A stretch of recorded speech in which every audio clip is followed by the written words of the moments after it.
Can see Lukey's there. G'day, Lukey.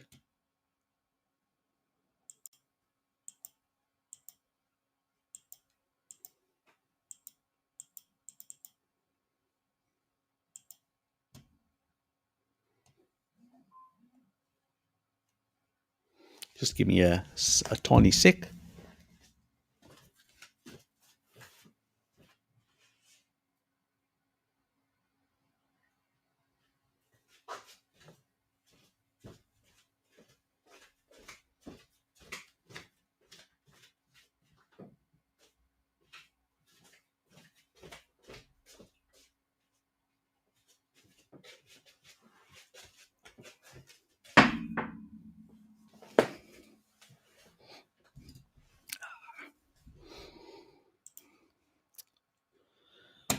Alien Drone Service. Yes, good day. How's it going? Tracy? Good morning to you as well. Yeah, I had to sort of go and grab something. And I got my coffee. Still waiting for it to cool down a bit. Till 11.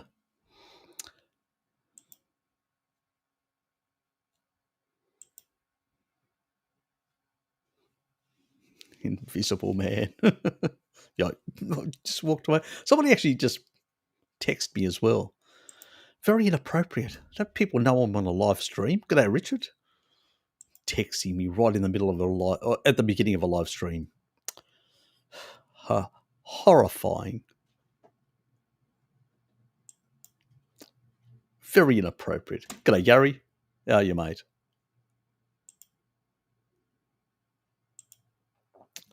Raymond, always good to see you here.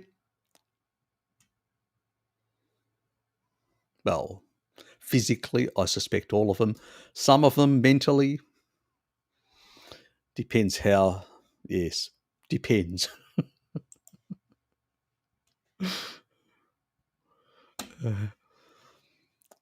Galapagos Gal, how are you as well? Hello, Hattie. Oh, the T's, getting rid of the T's, are we? And the H's, or the H's in this regard. It's either the T's or the H's. It's a bit of a trend, I hear.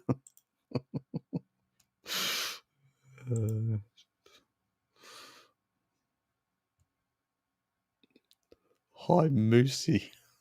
Mousy. Oh, God. You guys are being so colourful today, I noticed. What is it? Somebody basically, you got your giggle bag with you, have yous? Probably.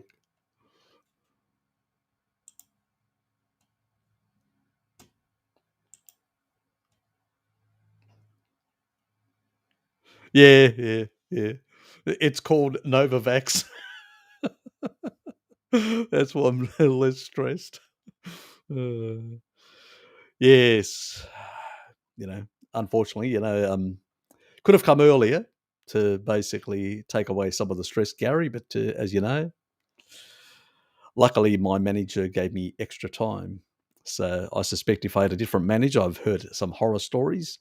People have been stood down and all sorts of things for not complying. So luckily my manager gave me extra time to take off as leave and got them off my back. So yes, does make a difference.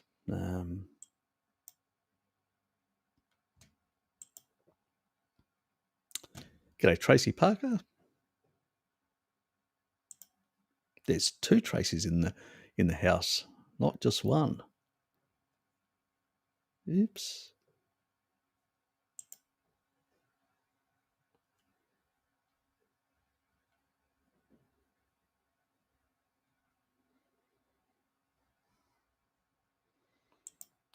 So you people are well known to each other. Hope in the air for me, Canadian truckers. Yes, yes. Some people that are basically telling the system to go get. Yes. It's about bloody time. You see how nice your subscribers are, Harry. Almost opposite to the rest of the internet. Ah, yes, we're quite colourful and relaxed and easygoing, and And it does help that basically it's only subscribers only can actually leave a message. It keeps out the riffraff, or the insane. No Veeks, no jab. I don't have to comply. I understand your position through Harry. Yes, yes. Much more difficult. But at least the pressure's off compared to what it was before. Yeah. I'm just disappointed that I had to burn through quite a lot of my leave for no good reason, to put up with this bullshit. But anyway, to try to avoid um, the lunatics. Yes. Unfortunately, the lunatics have taken over society at the moment, and we're still basically fighting for our freedoms.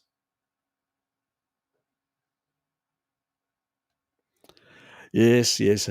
Unfortunately, it's still very hard at the moment. Um, Goddamn crazies out there. Oops.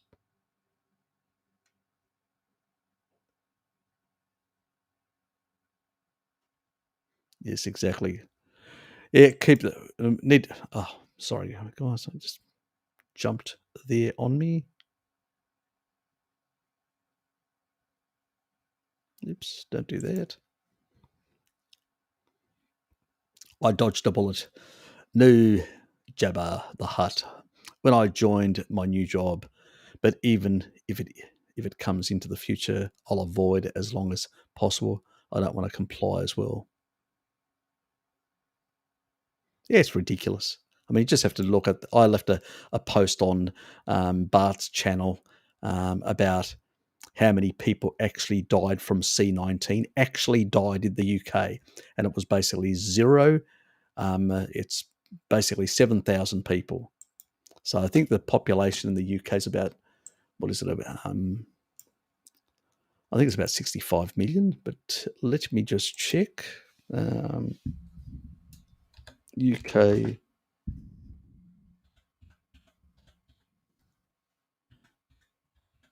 population. And it's actually 67.22 million. So that's what it is. It's good to have facts. So that's the UK population. And this was a Freedom of Information FOI, Freedom of Information request by some researchers in the UK. And so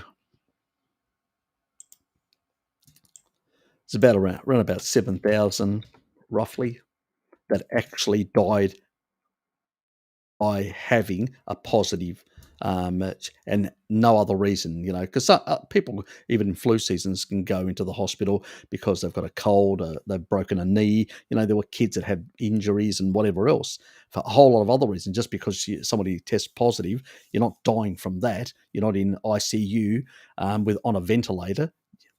You're in there for a whole lot of other reasons. Other people go in and die from strokes and heart disease and all sorts of other things. They always had those. They just happen to have, the flu or C19 in this case. So if we divide that with 67 million, let's go for the full hog. And 1, 2, 3. So there you go. And we'll times that by 100 to get the actual exact percentage. So it's 0.01%. 0.01%. In a bad flu season, it can be 3 times that, 21,000 in a bad flu season. So it's a third of, basically, it's usually about 0.025 to 0.035 has been certain seasons in the UK. So it can vary in that regard. That's from all, from those sort of, we're talking about really severe flu seasons now. You don't really get them that often, but you do. They are on the rarer side, but you do get them occasionally. Most of the time, you're talking about, around the 15 double the numbers that we've got here. So when we look at the numbers, they just don't stack up in that regard. And the reality is, like every coronavirus, because it's mutagenic, it mutates. You basically can never truly, jab for it forever. It just doesn't work. It's nonsense. The best defense people can have, you've seen my results where I've had negative tests and I've been around people with active disease, even hugging the person. She was basically active at the time. It's only a couple of days after she actually got, the infection. So she was actually in, 2 days later, she was sick as a dog. So if I was going to get it and a partner, my, close relative of mine with her constantly, even in bed, 0, all negative, up to his 5th negative test recently. She's recovered completely now.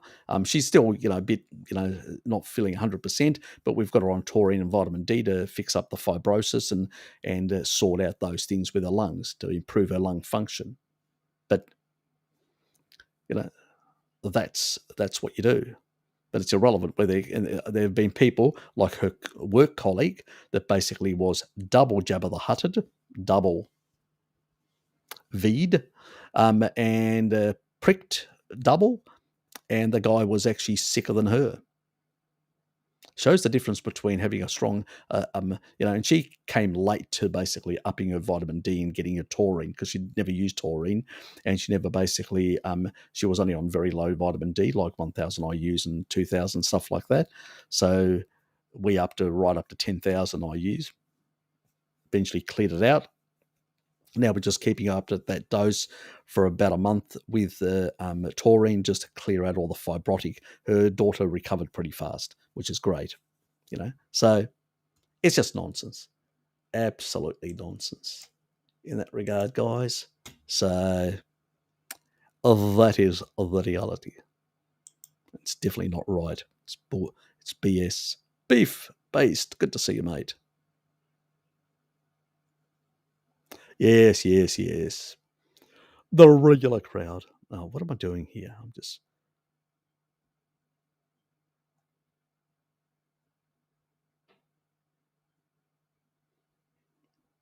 lost my spot. Yep, found it.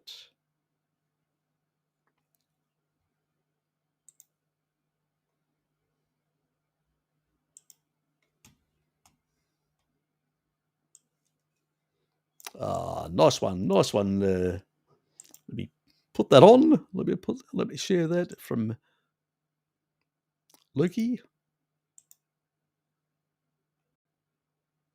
Yes. Society. If Bart stopped eating well done steaks.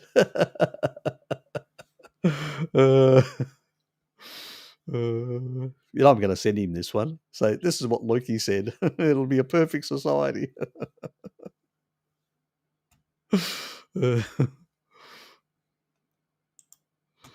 Yes, I suspect it. I better save that because I have to send it to him.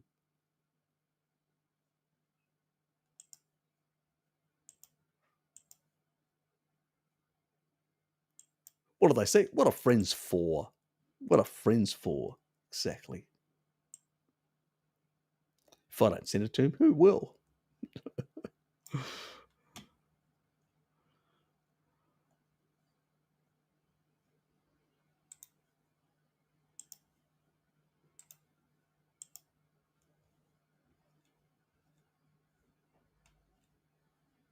Oh, nice one. Nice one. Oh, that's definitely nice. Salad boy at his best. Let me just share that as well.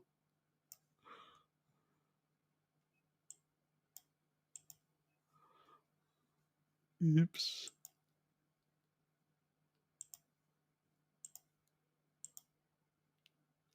Very appropriate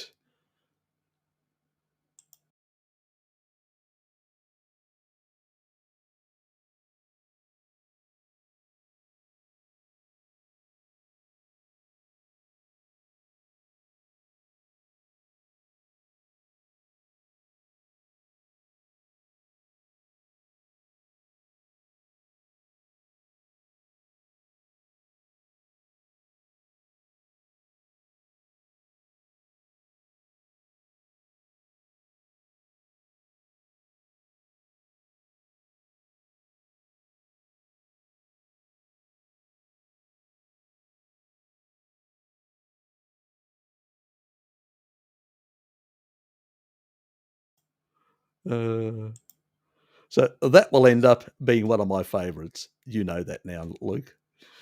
Yes.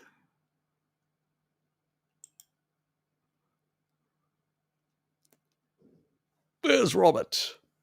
I've something he would love to see. Yes, I suspect so. He'll have to come back and watch it. That's a good one, actually. Yeah, somebody else got a link there of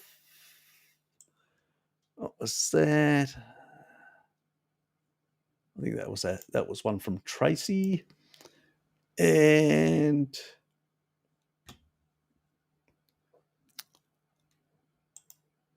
this one here. Let me take my mug out of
knock myself out again. Bravo. Well done, Harry. But still, you know, we're not talking about like a 1918 situation. Now, are we? No. That was a real pandemic. Or when the bubonic plague hit and that took out a third of the population of Europe, 33% of the population, not 0.0 something, not 0.0 something. We're talking about a third of the population. That's what a real pandemic looks like when it's a big culling of the population.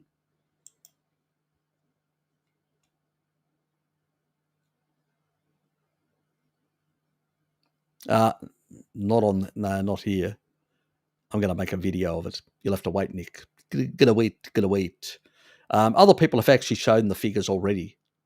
You know, I just want to do a comparison video with the flu periods and all that, just to show the stark difference. So people have got some evidence for their families, nothing else, so they can actually just show it to their families. So you'll have to wait and watch my video. See, you got to encourage people to watch some things somehow. It's like with basically, you want to leave a message in the chat, you have to subscribe. You've got to incentivize people to stay around and do things. Mm.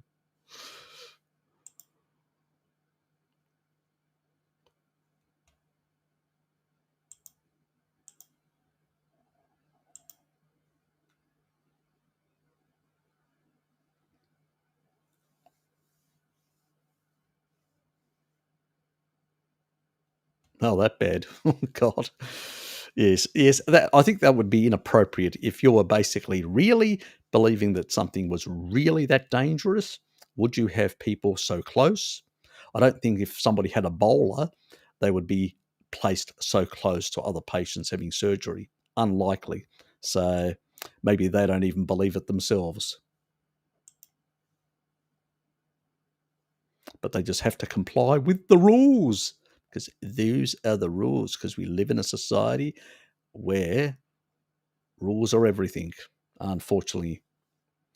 If we apply the same logic to rhinoviruses, that would have killed more people than C19. Exactly.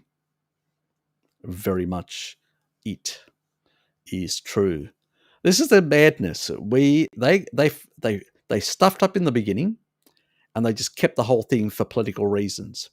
That's it's just very political. But what do you do? It's just a case. Not stressed, just getting annoyed. Hey, you should be happy. You've got Mr. Omicron over there giving you, you know, entertaining you. And if you get it, you're locked away for 24 days. Do you realize that, Richard? They're going to be locking you up, and you'll be wearing a nappy for 24 days. Can you imagine you, Bart, and Ted locked away? God. And what if they only threw a single sheep in the actual pen with you guys? It wouldn't be pretty.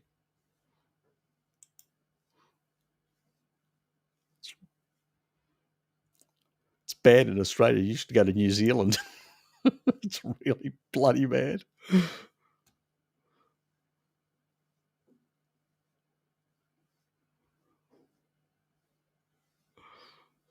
Only 10 days. I heard your illustrious leader, Jadinda Hardjab, basically said 24 days and severe. She's into that sort of stuff. She's kinky, that woman. As I said, she'll only offer you one sheep.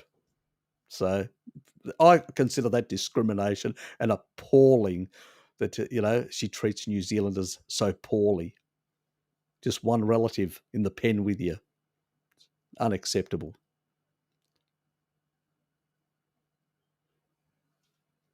Oh, yeah, I know. They're either yeah, I know. Many of our many of our Japan friends are complaining about not feeling great. Yeah. Oh, yeah. Or some of them basically really being annoyed that, like in Britain, that basically the restrictions, all the madness has been dropped, and they're going, no, it shouldn't be stopped. Those other people got off scot free. I complied as a little biatch. You know what I mean? Those sort of people, just because you slavishly complied, idiots. They want to take their revenge on the non-compliant people that basically stood up for their rights and freedoms. Absolutely cockwombles. A lot of unhealthy people in the UK with a large percentage not willing to help themselves, apparently. Yes. But still, yeah, that's the problem. They should have combined C19 with the flu. How awful nature is not combining, to get the numbers up. Damn. You know, nature is so uncompliant. It just really makes it difficult for the narrative to work for the politicians. It's awful. It's appalling how nature just doesn't cooperate as well.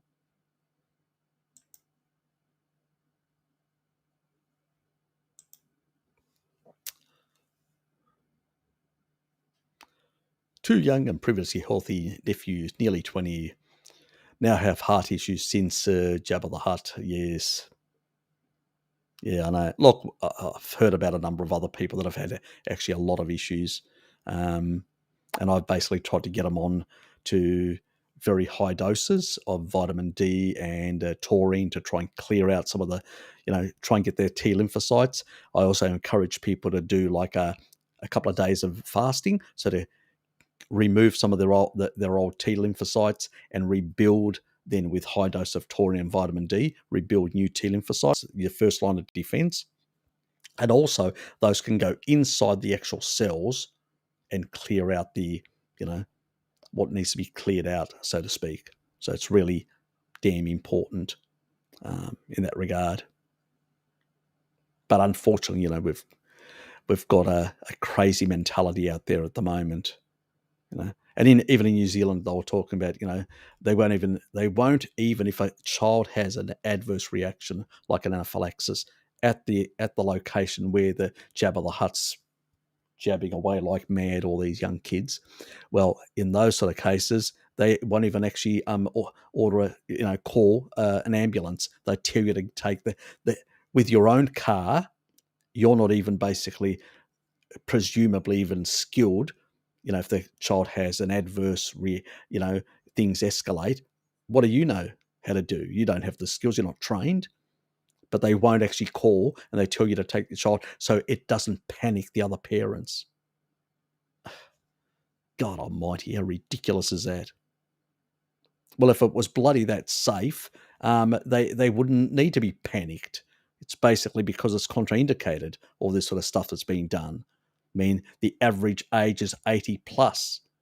Why are we putting little kids through this sort of bullshit? They haven't even got a fully developed ACE2 receptors. The ACE2 receptor fully develops at about 11, 12 years of age. It's ridiculous. The damn thing can't even get into it. Yes, they can be a carrier like anyone, but, that's even whether you've had the Jabba the Hutt or not, you can still be a carrier. The question is, is it serving any purpose for young kids? Absolutely zilch. Just putting their health at risk for, things like myocarditis and other things like that. It's ridiculous.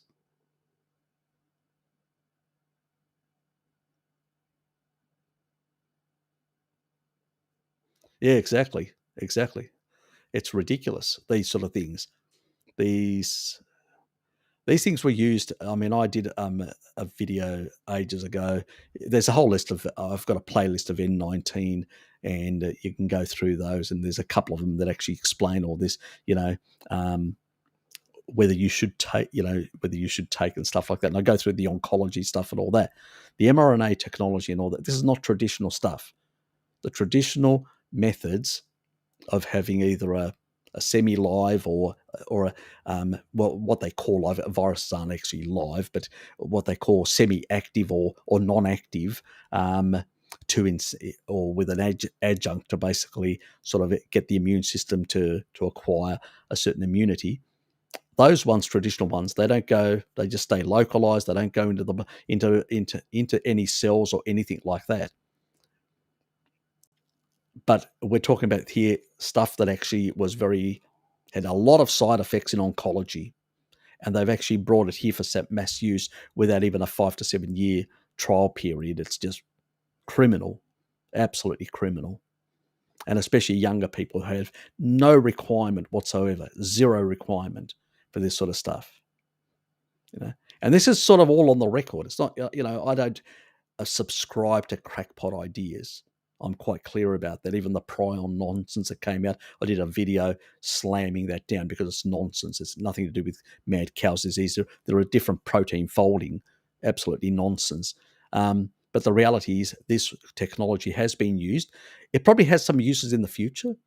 Like, for instance, if you were to use CRISPR and basically make DNA deletions and changes for people who may have Down syndrome or something like that, potentially the technology could be used for such limited applications. But for this mass use in the way it's being used, it's just ridiculous. In order to put a big, massive amount of spikes in your system, just crazy, when just something localized there would be more than enough. But the reality is for coronaviruses generally, you don't really get good immunity from jabbers. You just don't. The best is to be exposed to a coronavirus with a very good T lymphocyte level, which means very good vitamin D status, and also to protect the T lymphocytes in your thymus and also prevent remodeling, so shrinking of the thymus as you're getting older.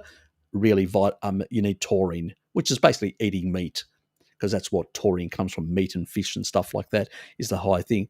So that's really your best protection. Taurine and vitamin D is your best protection, which is the sun and a species appropriate diet is really what you need if we're putting it in the more general vernacular, So yeah, it's absurd that we're doing these experiments and endangering people's lives, just for politics. These politicians need to be voted down, guys. They need to be voted down. I've said none of the major parties. If you vote for Liberal Labor in Australia, two of the major parties, you're a mug. You're an idiot and a mug, in my book. I'm going to vote for the United Australia Party. So we need one big major party that's actually standing against this nonsense. Vote for them. I don't agree with all their politics, but I don't think they're going to basically form government. But what they're going to do is they'll hold the balance of power, and they'll force any one of these parties, if they want government, they'll be forced to basically remove all this bullshit. And that's better than nothing, So we need to get rid of these bastards, as many of us as we can, and basically break their monopoly, both in the lower house and in the upper house. We need to change the composition. And your second votes and third and fourth votes should be basically to other minor groups that are against this nonsense as well. So that until you exhaust the amount that you have to actually vote for in the actual ticket. That's how we're basically going to change the composition of our parliament, both parliaments in Australia. If we don't do that, we're going to still have these arseholes basically interfering. And I'm saying again the same thing in the UK, in other parts of Europe, in North America. You guys need to basically reconsider. There's a whole lot of independents starting to emerge, new people, and you should get involved in part of these movements to get rid. Because even the Republicans, even Trump basically went along with the narrative. Everybody went. You need to clean all these people out. There's a whole lot of independents out there now, new people that are against all this bullshit. You need to start voting for those people. And you need to start asking people, where do you stand on these points? And start trying to get other voices in. So, because at the moment we're silenced, we're not heard as much. The media is basically, just working for the pharmaceutical, big boys. We need to get people in there that are going to radically change the political landscape everywhere. Enough is enough. If you haven't worked out what's been happening, they're trying to basically develop a kibble culture and a compliant culture. I've put a few posts up in the community pages about some of this sort of stuff. Go and check some of my links. There are some really good videos there that there's a couple of people have created on freedom, democracy, 1984 type totalitarianism and stuff like that. You really need to go and look at those videos. You really need to understand what it means to basically be a person who fights and believes in freedom, and people that are just compliant, and why the majority of people are compliant and sheepish. They're really good videos. People should go and actually watch them and actually post them on your social media site, spread them around amongst people in your family, because a lot of people basically just fallen into these traps of basically being good citizens. I consider myself a good citizen. I mean, in many cases, for people to get clearance for security positions and stuff like that, I'm provided as a reference. I'm considered a person of good standing, and so that is why I'm actually recognised. And actually, I've been questioned by in my own country by people in that sort of establishment of the securities, And so I've basically been ticked off as a good person, a trustworthy person for what I say. And when a person like me finds themselves in such a difficult spot, you can understand how I feel about the whole situation. And I know a lot of people, like in the military and elsewhere in Australia, they don't like what's happening. They're really pissed off as well, that they've been pressured into these sort of things as well. So none of us are happy about these sort of things. And the reality is we need to push back and we need to punish these bastards, basically, at the next election. So, vent your fury against them. They deserve everything. Yeah, it's an osmolyte. It balances the electrolytes. That's why it works. Meat, the more meat you eat, when you don't eat enough meat, you don't get enough taurine. So on a lot of low carbohydrate ketogenic type diets, they fear meat, and obviously they eat too many vegetables, low glycemic vegetables, which are full of oxalates, which is bad for your gut anyway. And on the other hand, they don't eat enough meat to get enough taurine, so they can't regulate their electrolytes. It's simple as that. You don't need. We excrete 120 milligrams per day. If you eat a lot of meat, you consume far more than that. You cannot be deficient in magnesium. You just can't. And not only that, actually, taurine not only does that. I haven't made the video. I may get a chance to make it next week, and you'll understand why taurine is so critical to maintain very high levels of potassium inside the cell. So if you're not consuming enough, it's much harder to keep potassium inside the cell. Again, taurine. Again, meat. Species-appropriate diets. All this sort of. You don't need. It's just nonsense. Just need to eat meat and stop fearing meat. Eat meat with the fat on it. Simple as that. Not complicated. Exactly. And you've had experience. I used to have electrolyte issues as well. Once I started eating more meat, electrolyte issues gone. Bit of salt, sun, and meat. Good to go. Thank you, Lucky.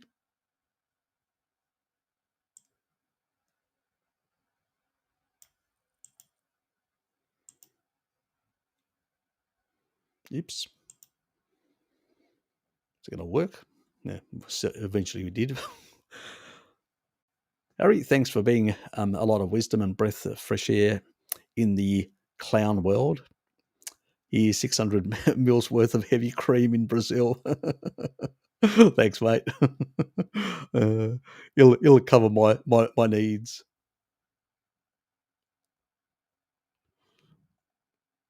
Appreciate it.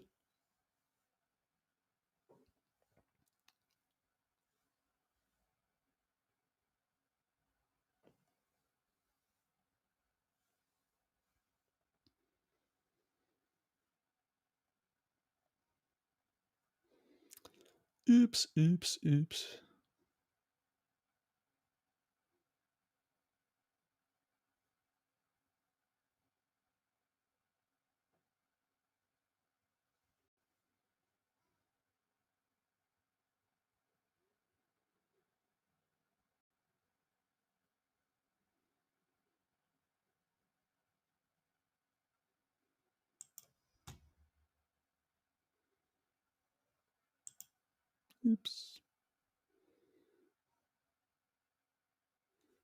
How was it? Okay. That's a weird. On, off. Anyone else wanting to deworm after Bart's parasite guest? Harry, what's your take on it? In many countries and in the old ways, 2 or 3 months vomiting was normal. I do get itchy bum sometimes. Scratch it. Couldn't help myself. Look, when you've got good bile flow and good functioning, your gastrointestinal system is functioning well, eventually your body will clean it out. That's the important thing. Really, it's the immune system. I suspect she was basically quite sick for a very long time, came from a very inappropriate diet, did a whole lot of things that antibiotics and other things really stuffed, deranged her immune system, really didn't understand the importance of vitamin D. You really have to get up to therapeutic levels, and you really need to use the body. She sort of picked up on the bile being important to cleanse the intestine, stuff that I've been talking about in the past. The stomach, keeping again, I've got a video which covers that, on taurine again, which is meat, basically, which lowers the acidity. Sorry, lowers the pH. I always say that lowers the acidity. I mean the pH. Lowers the pH in the stomach, and so increases the acidity. So it's just a bad habit. I need to stop it. Urgh. I just hit myself. And that's what taurine does. It basically improves those proton pumps in terms of producing more acidity and lowering the pH in the stomach, which means it cleanses all the any bacteria, keeps H. pylori under control, and suppresses it. And that's really important. And so that's why I sort of, if you've got like pathogens and stuff like that, I usually get people to go really high on taurine, like 10 grams. As long as that, the blood pressure thing, you always have to, the video that I've done on the side effects of, well, not side effects, but some people for specific medications, can be an issue. So they need to understand that there are certain medications that have an effect, and they need to basically make adjustments to their meds as they increase taurine levels in their diet. So that's, and they have to do is in terms of particular supplementation in that regard. Not so much getting it from meat, because you're basically barely going to touch about, from eating a lot of meat, probably a gram, maybe a bit more, a gram plus. And so, but if you're getting into therapeutic levels, you have to go much higher to really sort things out, sort out the stomach, acidity, to bring down the pH, and basically increase your stomach acidity to cleanse, and then also to improve the bile flow. Again, because of, bile is very much tied to the conjugation of taurine, so it's a very different thing. Glycine, yeah, but it's really basically taurine that basically creates that long persisting bile in the small intestine that actually cleanses the intestine properly. And that's quite clear from that research. And also babies. Again, babies, it's primarily they're getting taurine from their mother in very high amounts, which is very important for a lot of other things as well, for development and the brain development and everything else, but also very much important to keep the pathogens under control. See, children, when they're born, they've got still leaky gut. They're basically, their enteric system hasn't been fully developed, and the actual tight junctions have not basically been tightened in a sense. As that child takes vitamin D in and fat soluble vitamins, all the collagen structures within the actual intestine actually improve, and those junctions tighten, and then they can get onto regular foods and stuff like that eventually. But initially, they have to be on a high taurine food, which is what mothers. And not only that, that high taurine actually regulates the gut microbiome. The way, as I've said, motility, in terms of controlling pathogens and regulating the type of microbiome that the child ends up with. That's why breastfeeding is so important. Absolutely important. And if the child, for whatever reason, you're forced onto something other than breastfeeding, like a formula, add taurine to the mix for the child, because at least a gram in there for the child, because the child will end up with a better gut microbiome in the end and a better body, functioning much better. So, nature knows best in that regard. Next.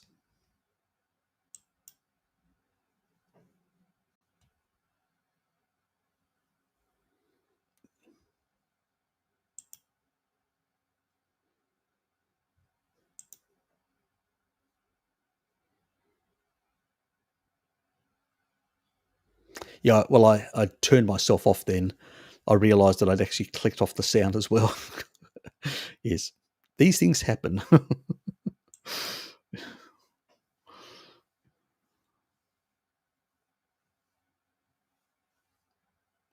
Okay. Okay. So it must be. It doesn't happen on StreamYard, so it must be on Restream. Okay. I wasn't aware of that. Ooh, okay. That's annoying.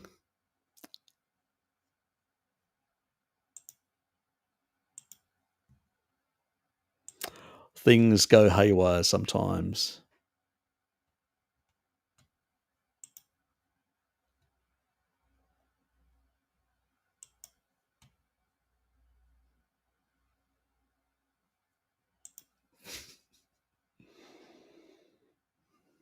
Oh God, I got the old boomer thing. Oops.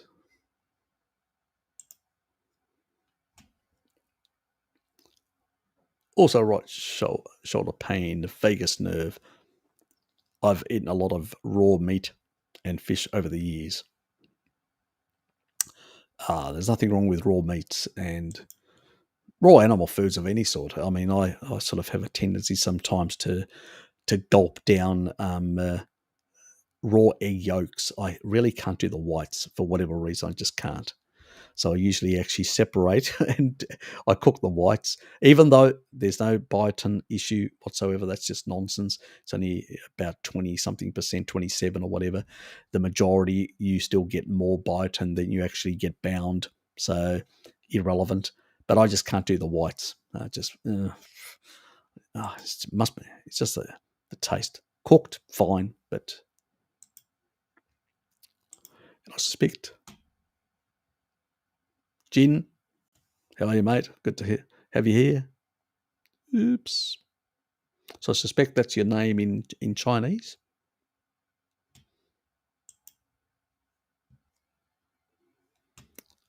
Worms, beef based.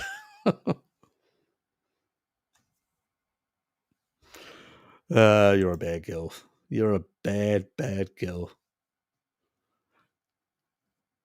Exactly, I do. Well, the sound's back now. So stop complaining.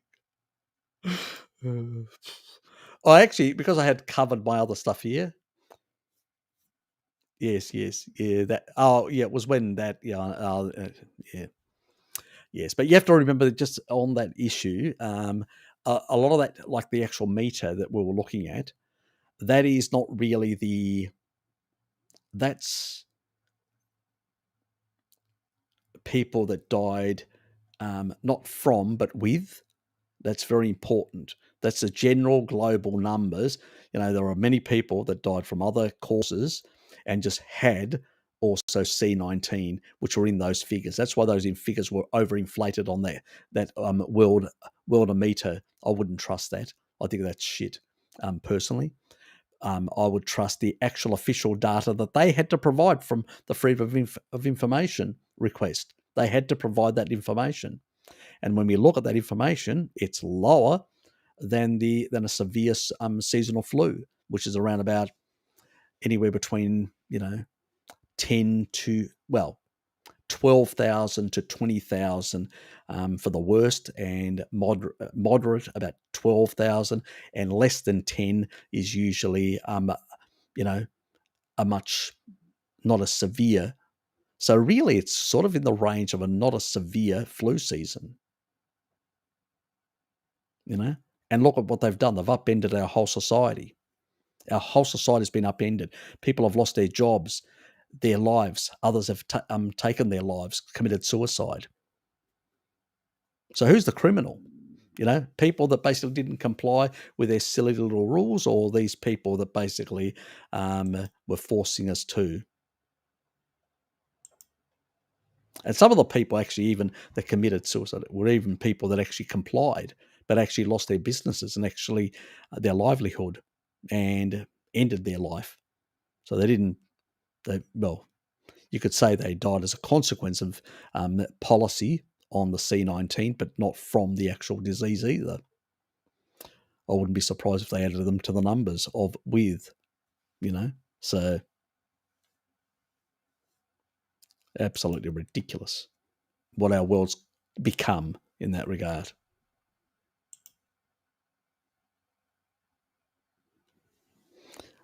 Dr. Campbell got attacked by BBC over his recent real COVID figure video. Oh yeah, I'm not surprised. I actually, my brother Sean actually, he mentioned it to me and said, "Yep, this is what happened to because he subscribes to him." And I go, "Really? You're kidding me?" So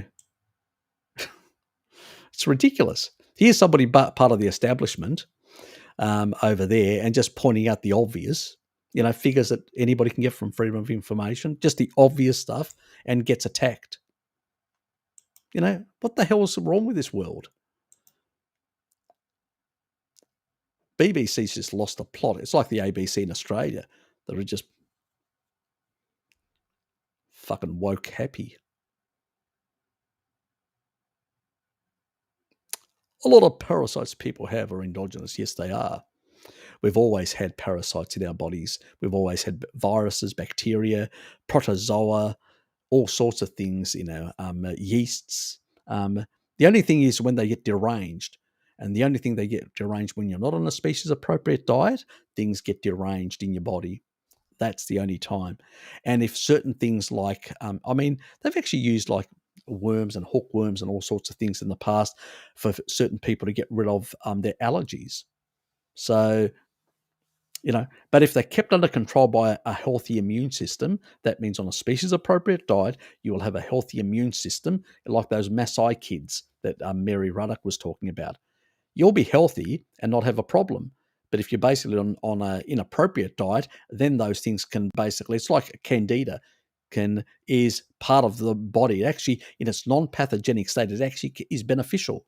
It balances other things out that are pathogenic. So, but when your gut is in a mess because of inappropriate diets and stuff like that and lifestyle, then everything goes to shit. And I mean really to shit. So it's not the actual, it's not the parasites that are it's basically your deranged immune system, your eating kibble and other garbage. That's what I tried to make that last video as a last comment to sort of explain that and all that.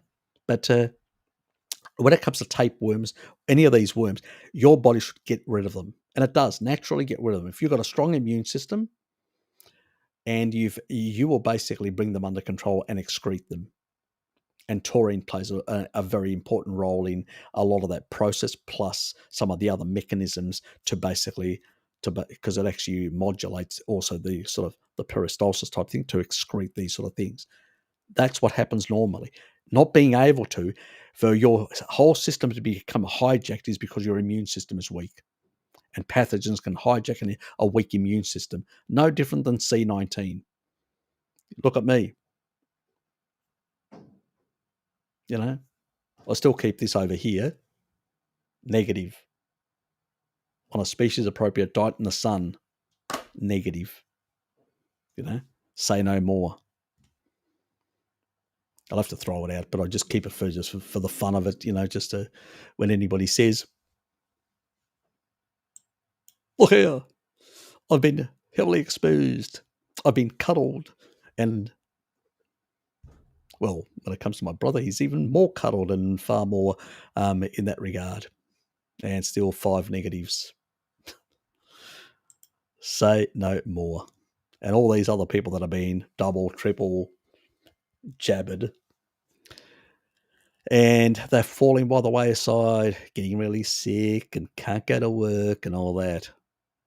Yes, on their kibble diet and triple, quadrupled some. I think in Israel they're up to the number 4 for most of them. Yes. Let me just come back there. Yes, I know. What a wormy nightmare. Yes, if you're on a species appropriate diet, Tracy, you've got nothing to really worry as much as I tried to point out in those videos. Yes. She didn't need enough meat either. Just recently she's come to the actual carnivore diet with a very weak immune system. She really has to beef up her immune system as well, get a bit of vitamin D into her. G'day, Herod. Good to see you, mate. Only 10 days, Harry. I don't believe you. 24 days for you, Richard. 24 days for you. Minus the sheep and no sheep. Oh, is he gone, is he?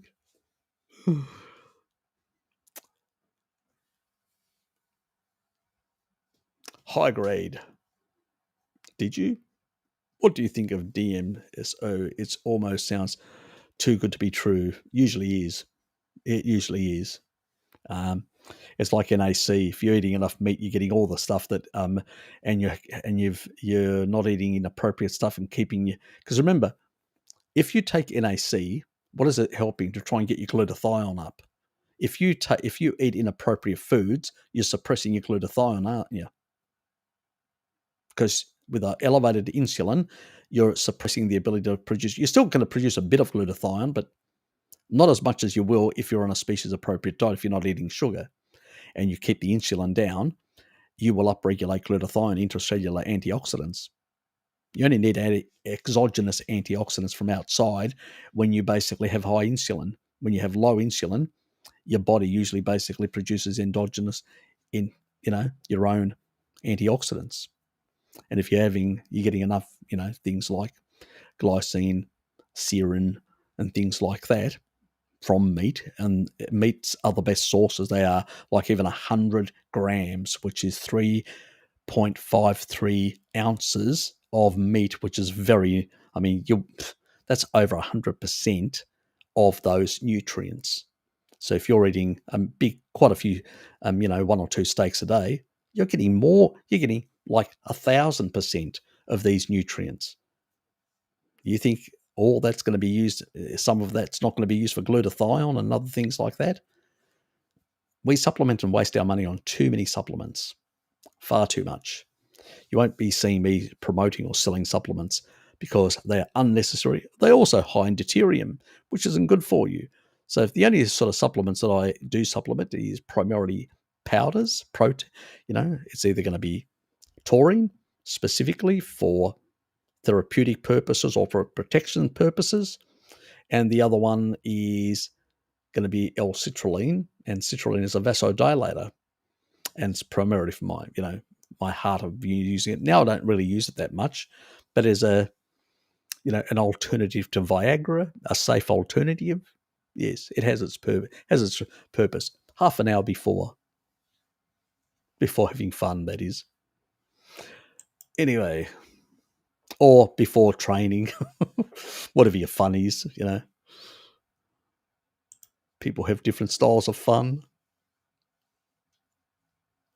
Oops.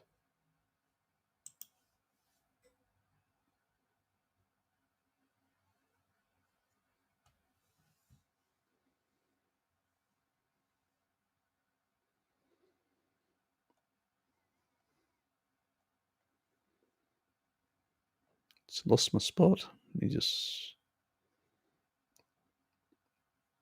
Yep.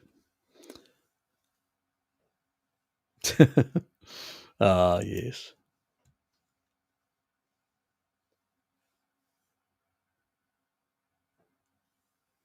I'm not as convinced. I'm not as convinced. It's a lot of hype with a lot of these things. I think you can just get all these things from animal foods.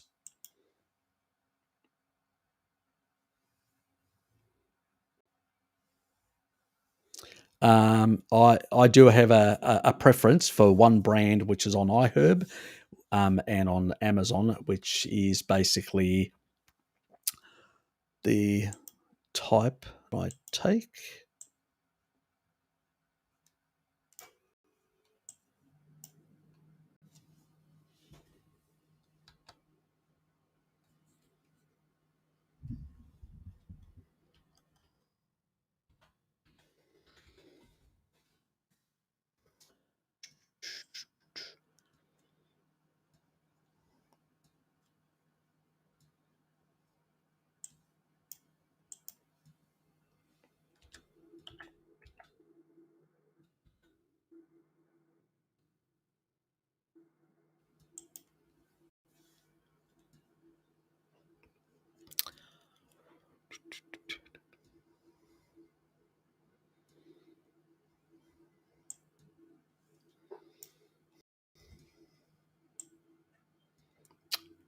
go. There it is.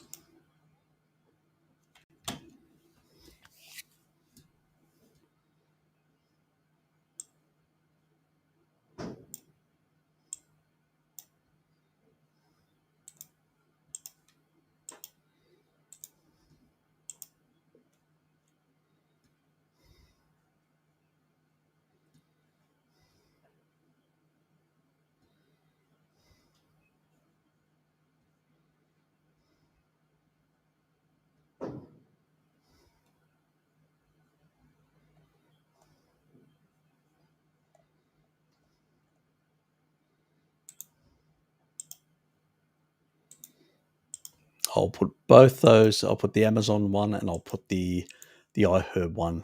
Get it from iHerb is what I encourage, rather than getting it from the Amazon. But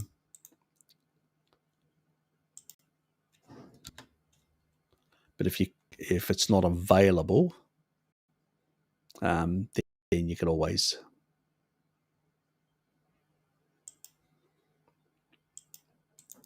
But this is the only one because it's in a free form. There's nothing bound. There's absolutely nothing else in it. It was actually the companies originally started as from a couple of vegetarians and people like that were basically doing it for reasons other than profit, which is really important. So it's a better product in that regard.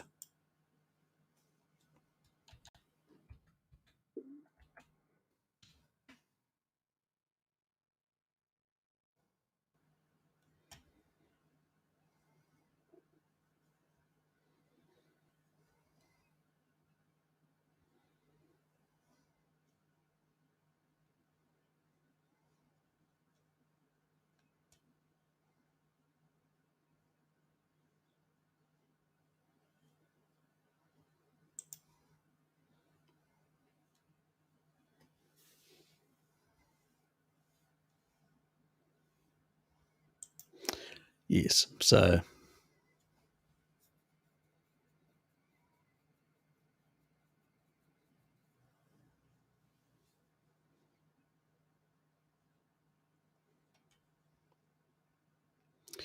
anyway, back to it. Where was I? So that's what I would actually recommend.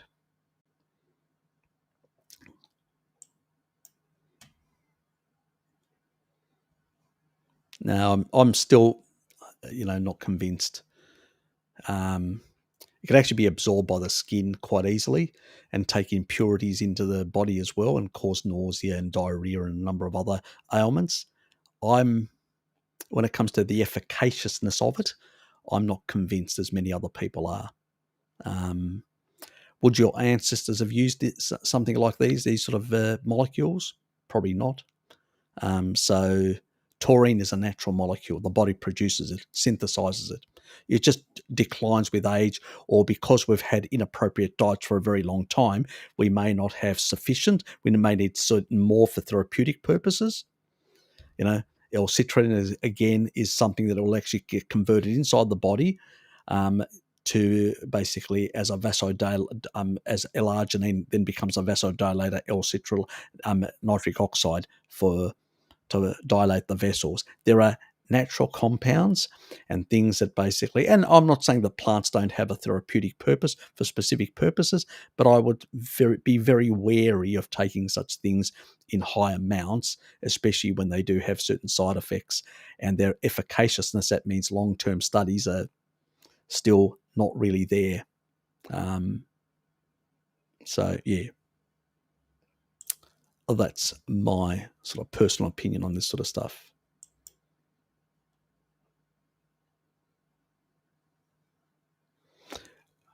I hear that Trudeau's gone into hiding. Maybe. Now that the British are starting to change their ways. Yeah, probably is safer, but do you need it? So, it's a lot of compounds out there.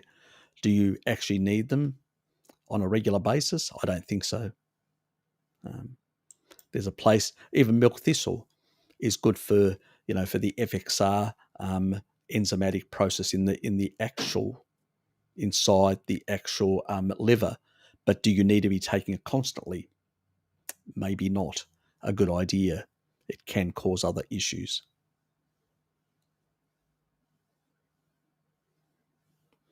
See, your natural antioxidants are endogenous, and antimicrobials and also endogenous. A lot of these are dangerous compounds, guys, because I'll tell you why they're dangerous. Because they unbalance the gut microbiome. They go in there and indiscriminately take out a lot of players that shouldn't be taken out. And that's where the problem with these sort of compounds are. They give you relief short term, but they don't fix the problem. The best way is actually to rebalance the immune system in the gut. And to do that, you need to eat a species appropriate diet. My next week, I should have that other video out, and you'll understand exactly the importance of animal nutrition in sort of fixing up the gut microbiome and stuff like that. And you'll start, more videos that I'm making, you will understand much better, So, yeah. These things are not appropriate. Stick to real nutrition, not this sort of stuff. Yes, very much so. I don't think they care. Their profits come before everything else. Yeah, look, the funny thing is that people realise how important these people are to keep the economy going. Bloody idiots, politicians. They've made a mess. They've destroyed people's lives, destroyed the economy, and now blame people like me and yourselves that basically didn't comply, even though even the people that are complied are just spreading just as much. What a load of garbage. Not a problem, Nick. See you, mate. He's in the UK, so it's late there. Very late. You should have been asleep much earlier.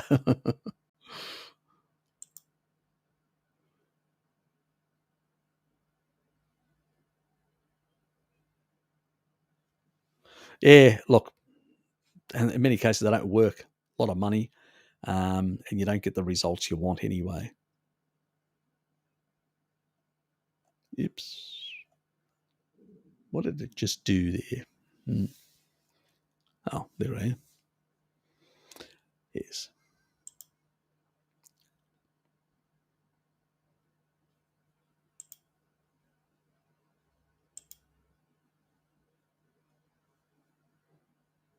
Oops. Do incredible things. Mum's lower extremities crushed in a car accident. MD wanted to amputate. Mum applied to him for 4 days. MD astonished how quick she healed. Okay. I'll take your word for it.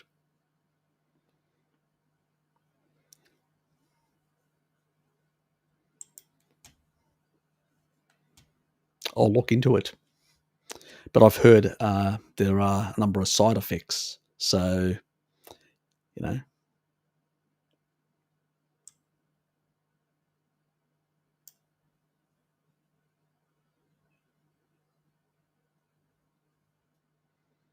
may be due to certain genetics. I can't recommend anything, Tracy, because I need to basically be well aware, have researched it thoroughly myself, which I haven't. But I've just skimmed it, and I've actually seen side effects and stuff like that. And I said, do somebody really need it? So, but if it does have, some sort of therapeutic capacity, I'd like to know. Maybe it only works with certain people with certain genetics. Even then, it still has some value for those people. So I'll take a look into it.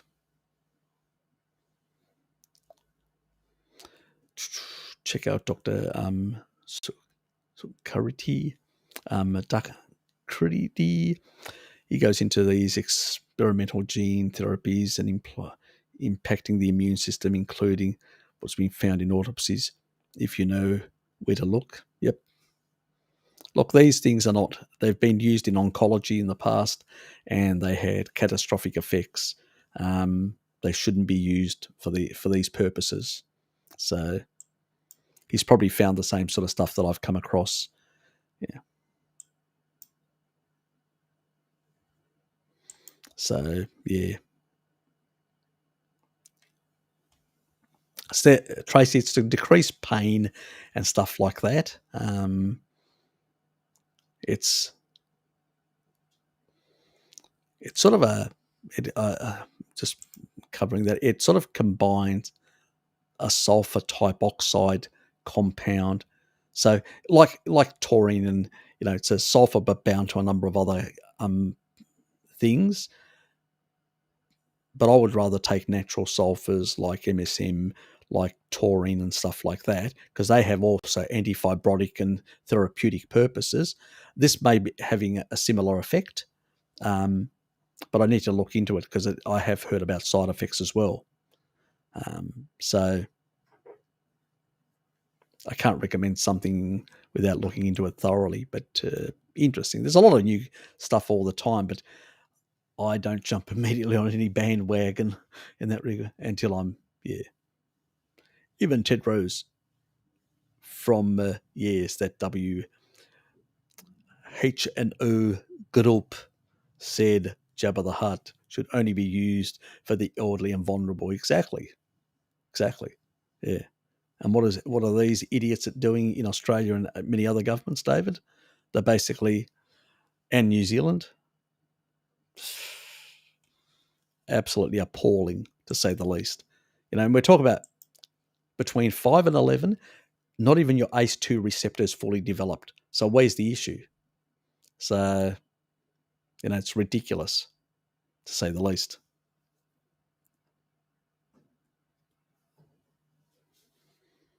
I've had an aggravated eye today. I sort of poked it earlier and it still hasn't settled down today. Oh, God. And I've got hours and hours of live streaming with an annoying eye. Damn.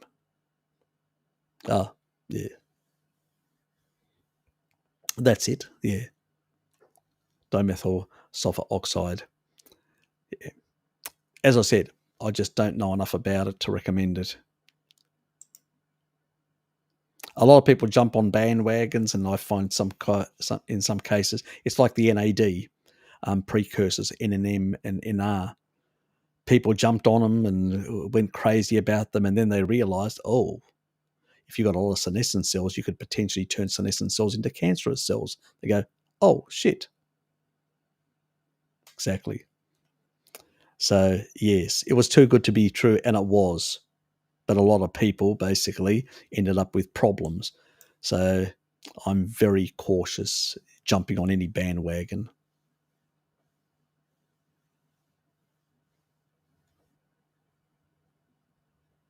But I'll look into it, Tracy. It's sparked my curiosity. I've heard more negative stories than positive stories, so I'll look into it. I'm open to correcting myself and reversing my opinion about something. I'm drinking the creek water rainwater in the farm. Is the rainwater low in deuterium? Yes.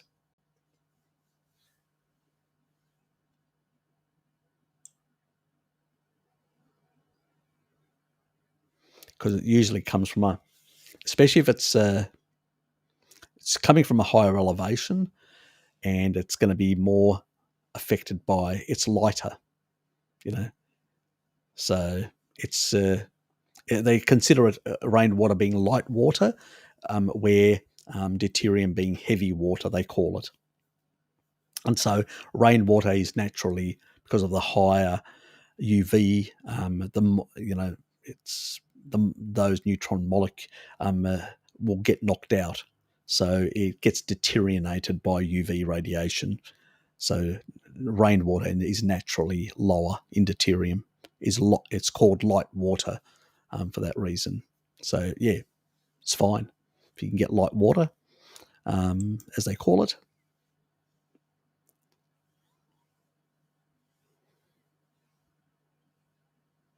Okay.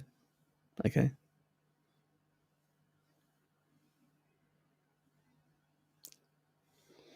Yes, yes. If you're in that area, give her the vote. Yes, definitely when it comes around. NACST. Good on you, mate. Yeah. We just basically have to look at who's what their opinions are on these, and basically vote for these people. We need to get them in. Get as many.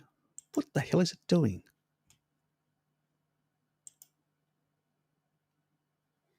Couldn't even grab you because I had accidentally highlighted your name. I couldn't actually. Damn. Aussie Cossack is running a on okay ticket. I think he is. I think he is. Yes, I think he is from. I think he is. Yeah, I believe so. I saw a couple of his videos. I think he is. Yeah, he's funny. Yeah, sticking it to them.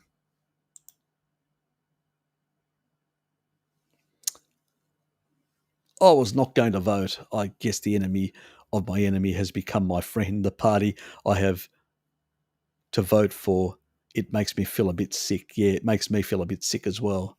Because traditionally I don't vote for these people. I'm more of a centrist, and I tend to basically, be more inclined to vote for one of the major parties rather than the fringe dwellers, so to speak, that I've viewed these sort of parties. But I'm finding myself with no other alternative there because the centre has basically just lost its moral compass completely and utterly.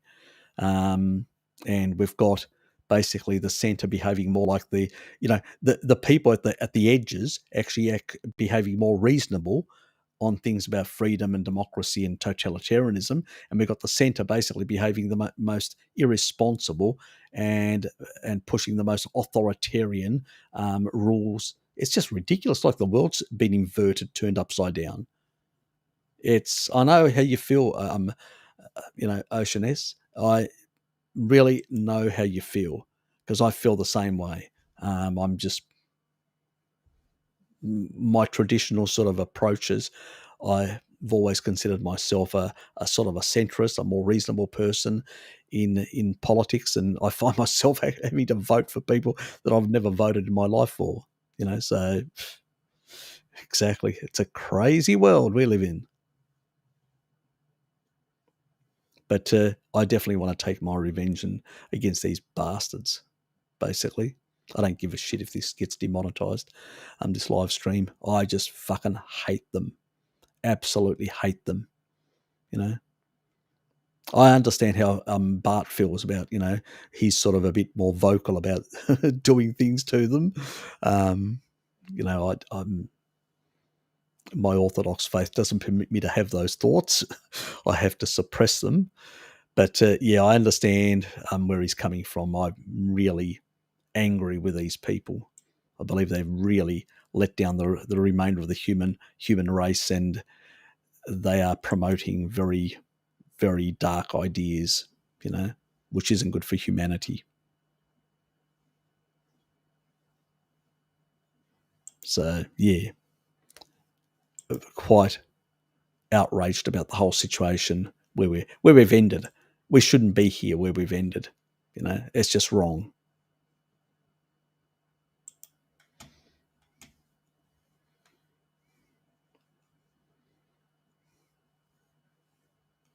Yep. Look, if there are any people from the major parties that have got, vote for them as well. So vote for still give your first preference to the ones that are quite clear and emphatically. And so if you vote for, let's say in your area there's a United Australia, vote for them first, and then vote for this guy second. So basically, so if so at least your vote counts in that regard, and it flows to that person. If the United Australia Party guy doesn't get in, or girl doesn't get in, then at least this person can get in and actually push that sort of position. So you've got to be selective. We're going to have to be very selective on and find out. So in the next election, there'll be more videos and more people will be talking about this, and we will be focusing in on politicians and stuff like that. And I'll be doing some stuff like that for Australia. Be looking at a bit. Bart's going to be doing a lot for New Zealand. So whoever's in New Zealand, Bart's going to be doing. He's going to be running also in the next election himself, with his Freedom Party. And there's going to be other things in the UK and in the US, and I'm going to monitor those as well to try and actually promote them. And if you guys are from those areas, do promote them on my chat, so people who are from the same part of the world are well aware the type of people who are saying the right things and the type of people who are basically just saying nonsense and just want to strip away our freedoms. We need to basically vote those people out. Simple as that. They need to be booted out completely and utterly in that regard. So, the time has come. We need to take off the gloves, and these people need to be booted out. I have no idea who's running in South Australia. Okay, you need to look into it. But as we get closer to the elections, there'll be more candidate information and all that. And at that moment, it'll still, it doesn't matter who it is. They'll be on the list. Just vote for all of them, and then the other parties after that. So that's all you need to do in that regard. At the moment, it's more of a protest vote we're doing. We're not being as selective, so to speak, you could say. Yeah, look, eventually they will. Eventually there'll be letter drops. There'll be stuff around and all that. Yeah. Eventually we'll get this sort of stuff. But at the end of the day, we need to get other voices in Parliament that are going to shake up the place. There's no other way around it, really. Hey, Harry. G'day, Dylan and chat. Does biofilm defending parasites make your immune system unleash regarding the things like certain types of bacteria, like the lactobacillus type, they can actually break down some of these biofilms. And there are other compounds as well. There's also basically even taurine itself that can actually improve the bile flow. The bile flow that's actually based on taurine, because you've got glycine and taurine. I've actually did that video that actually showed the two types of conjugates. The type that comes out of taurine actually persists long and actually has an ability to break down some of these biofilms and actually cleanse the small intestine way better than what you can actually, and that means with a cleaner small intestine, your body can actually work better. The other thing is also taurine, which comes again is meat. When I say taurine, think meat. Think in your head meat, fish, eggs. That's what you need to. Whenever I say taurine, that's what you have to think. Those animal foods. And that means even your actual gut motility is regulated by taurine. Not only your electrolytes, your fluids in as an osmolyte, but it also regulates even these parts. It plays countless roles throughout the body. All tissue have taurine in them. That's how critically important it is. And so this modulation also improves the immune system as well. And remember, at the end of the day, remember the recent one that I did about, the immune system and the parasites? It's actually your immune system that actually, this is what the research shows. If you get too much of a load, most people that get too much of a load in their system is because they've got a poor immune system. Once they fix their immune system, the body, and their stomach improves, the acidity increases and their pH comes down, and basically they've got a more acid stomach. Nothing can survive in an acid stomach. None of these. They actually try to suppress. So all these bugs like H. pylori and some of these worms and all that, they try to suppress stomach acidity. Got it? So when you actually increase taurine, you basically increase the stomach acidity. And as a consequence, you vaporize these guys, take them out. You take out H. pylori as well. And then the bile flow will be much better because it requires taurine, which basically means you'll cleanse your small intestine.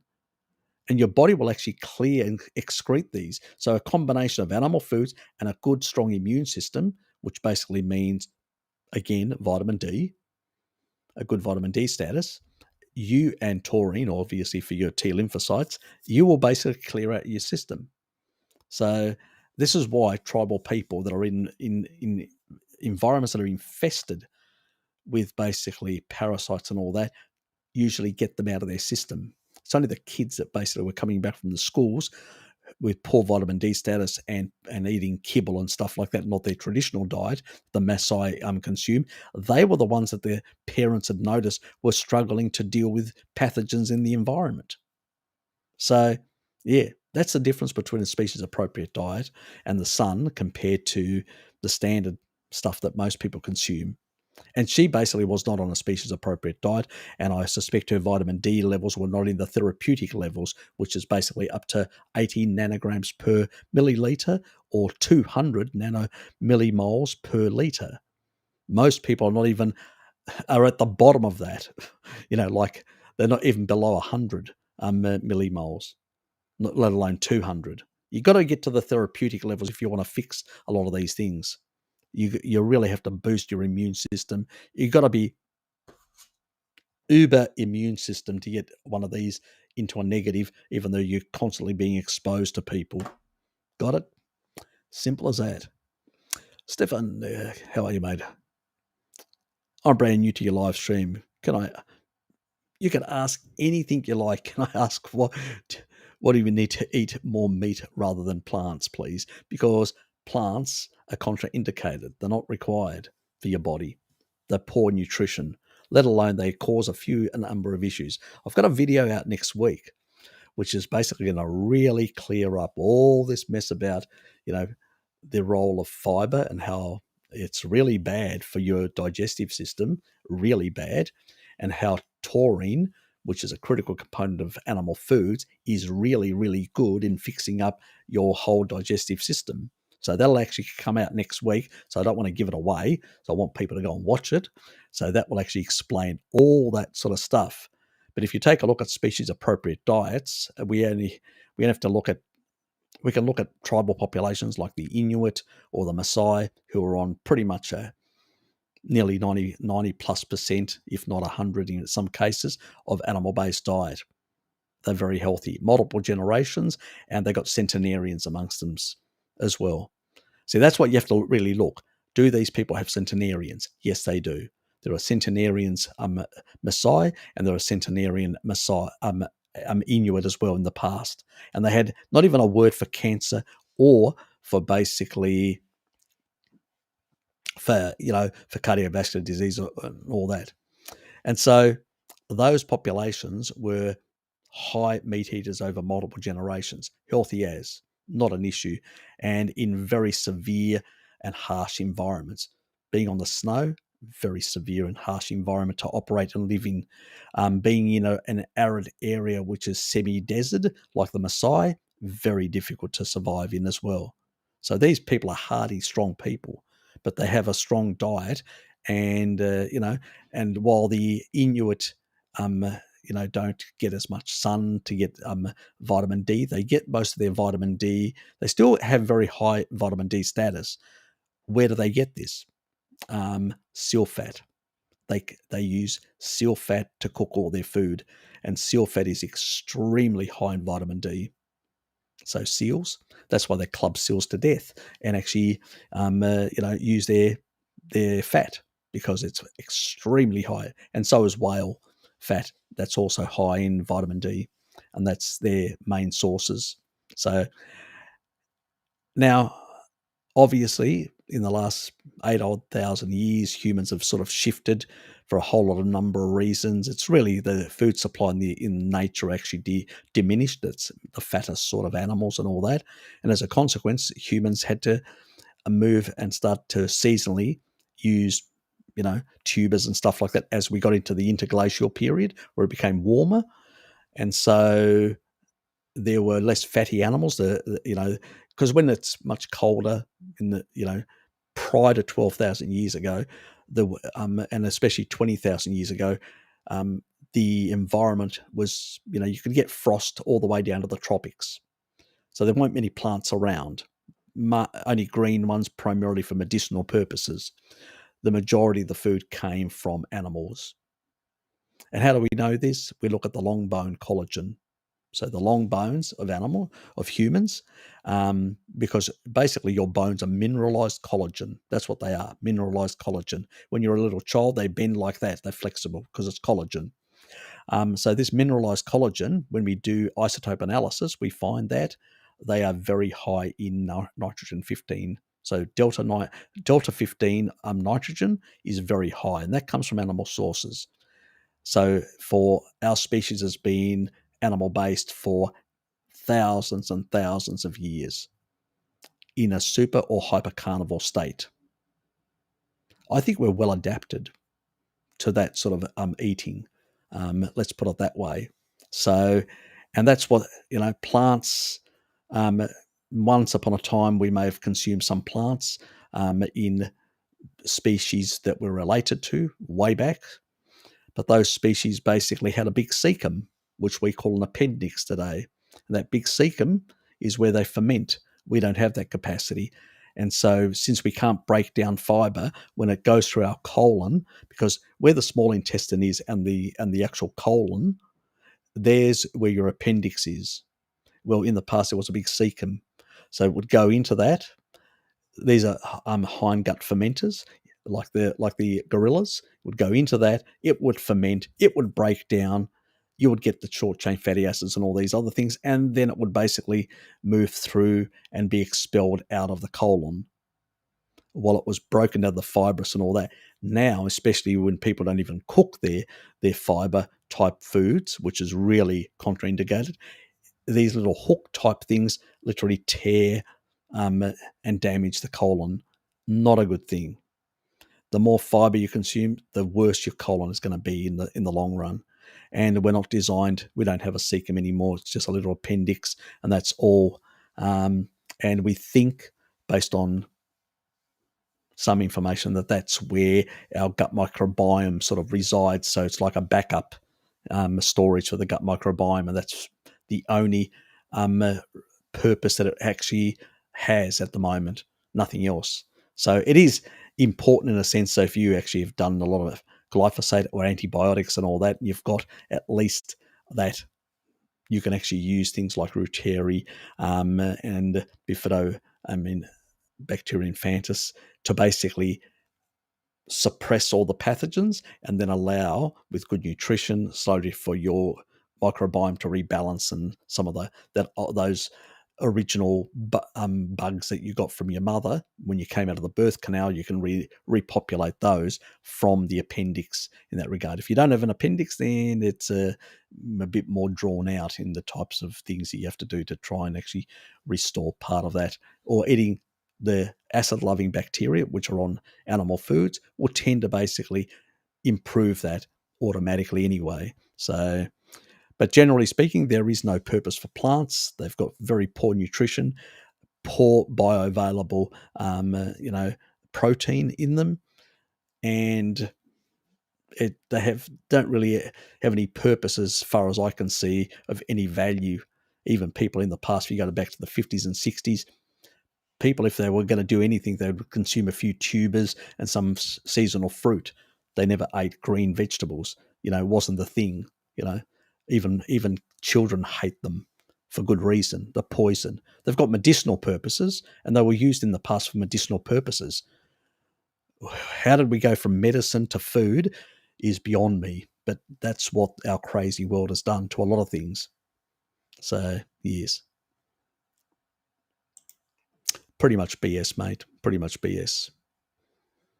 And not good for your long-term gut health, believe me, or stomach health. So, not a good thing. I get shitloads of calcium from being such a dairy enthusiast. Yes, nothing like it.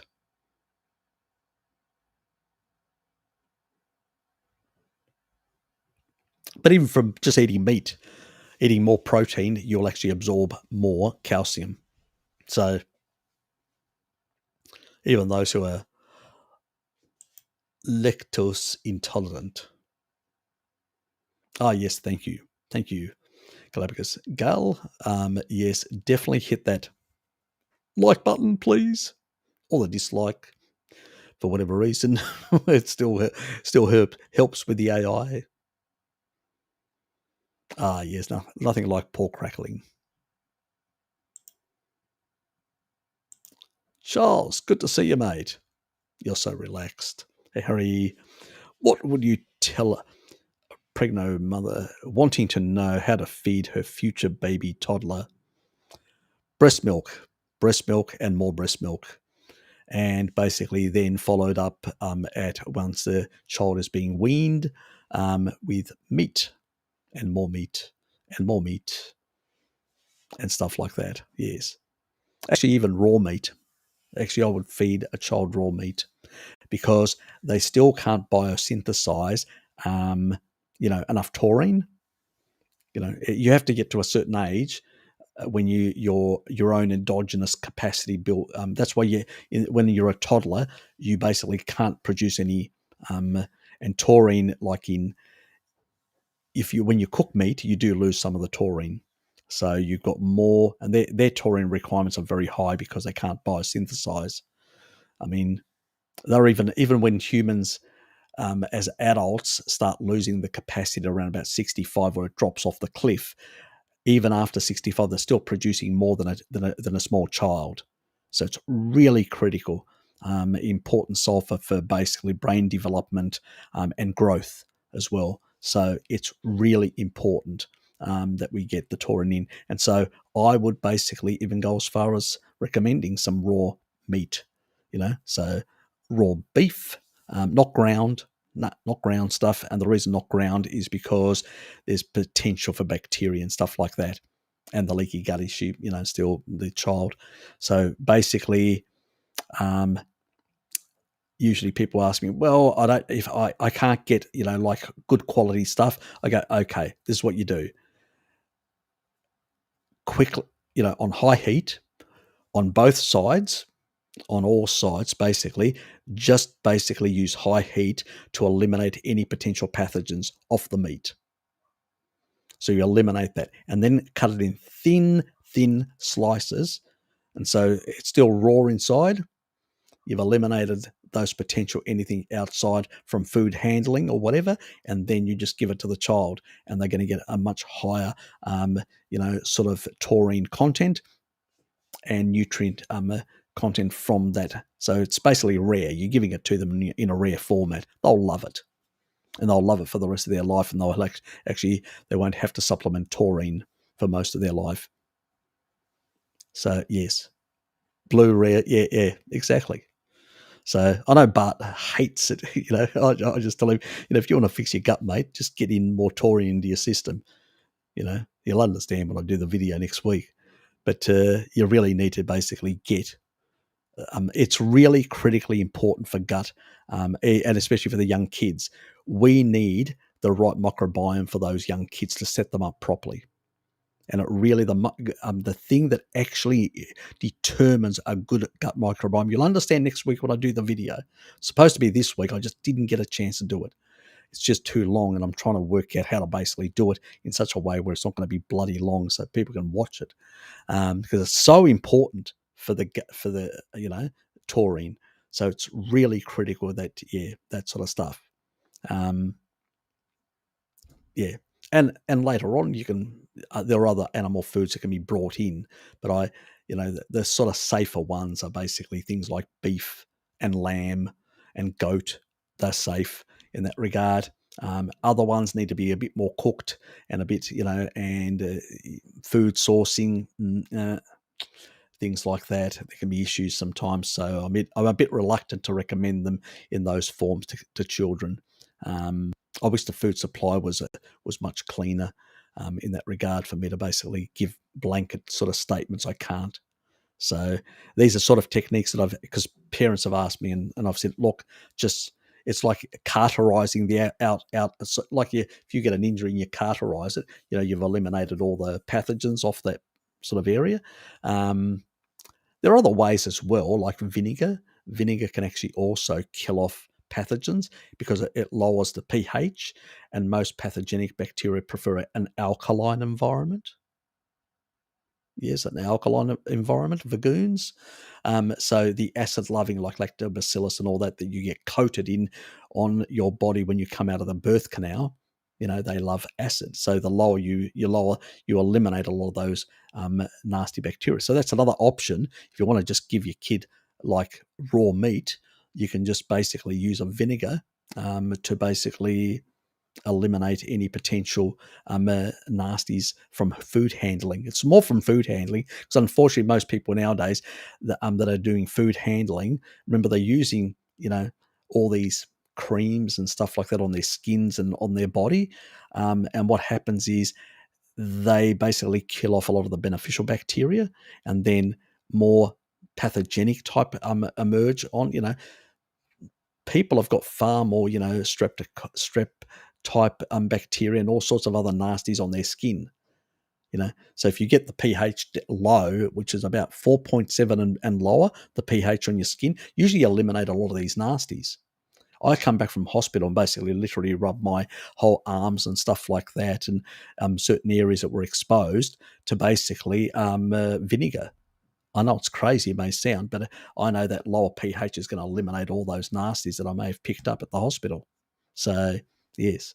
Yeah, I do some weird things, I know, but the thing is, you need to keep these pathogens away and try and encourage the beneficials in a sense as much as possible. So to basically, because unfortunately with antibiotics and all that, the beneficial are more sensitive, which is a real problem. In that regard, I forgot my coffee, and I'm an hour over my normal time of breaking my coffee fast.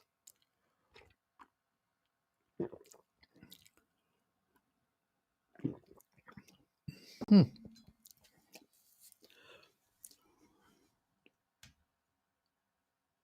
Oh, okay. Sorry. Oh, yeah. I do apologise. Okay. Yeah, I know what carny means. I just didn't realise they were Korean. Okay, they're so small. Yeah. Okay. Yeah, I can see that they are a bit different than the regular type of Chinese. Yep. I do apologise.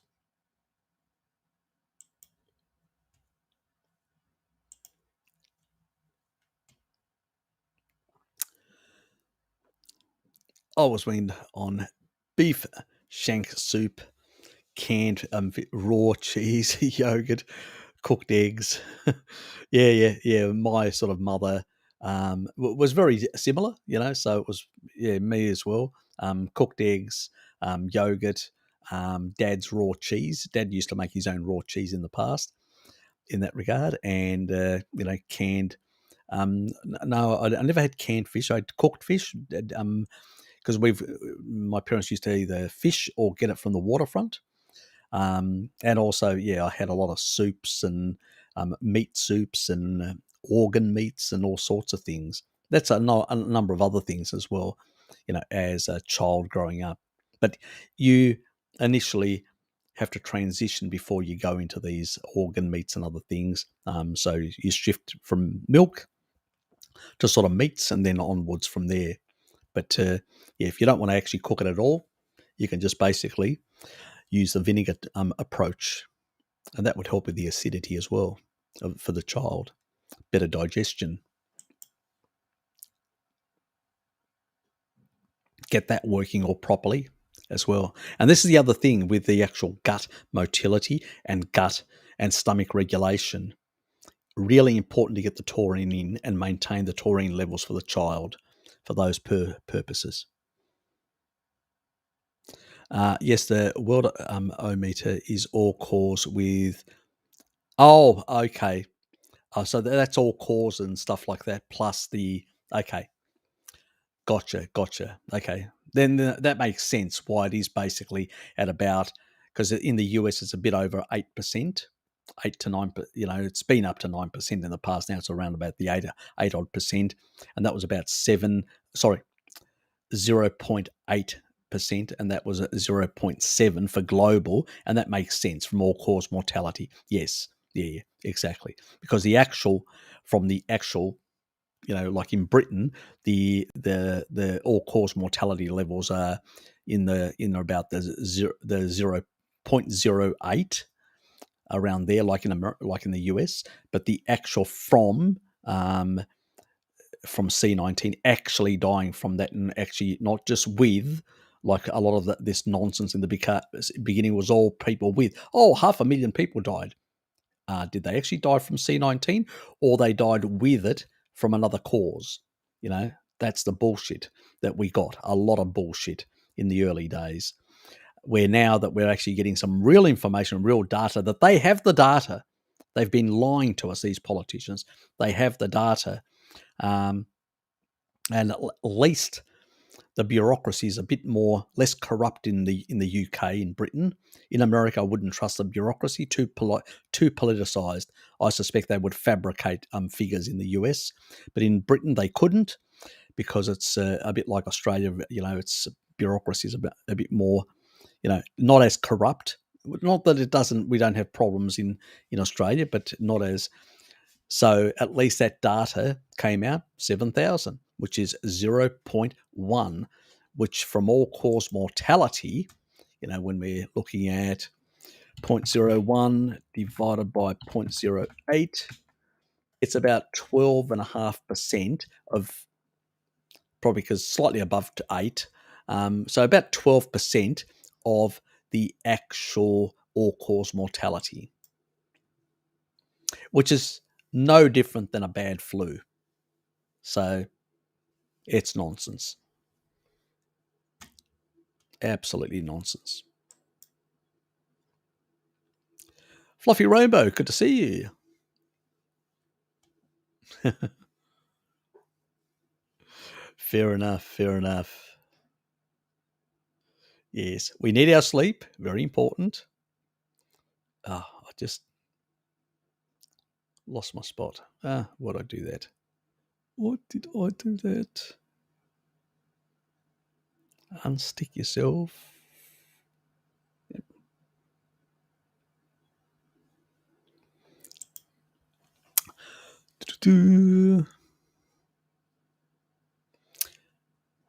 With dentist posts on the dangers of fructose on his IG and made a lot of people angry.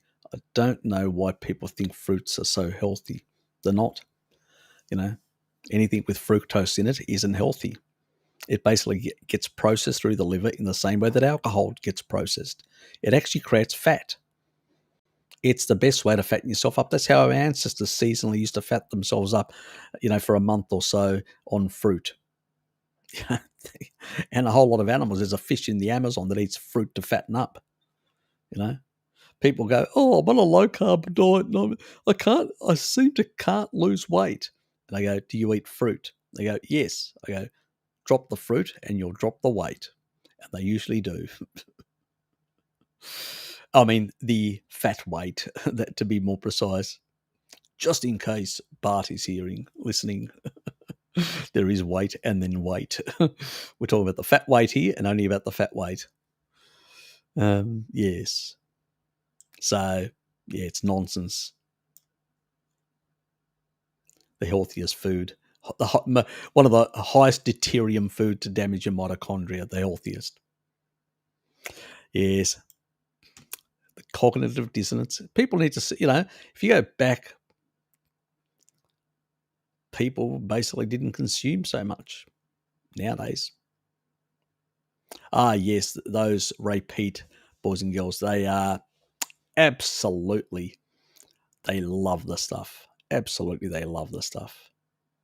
Yeah, ridiculous.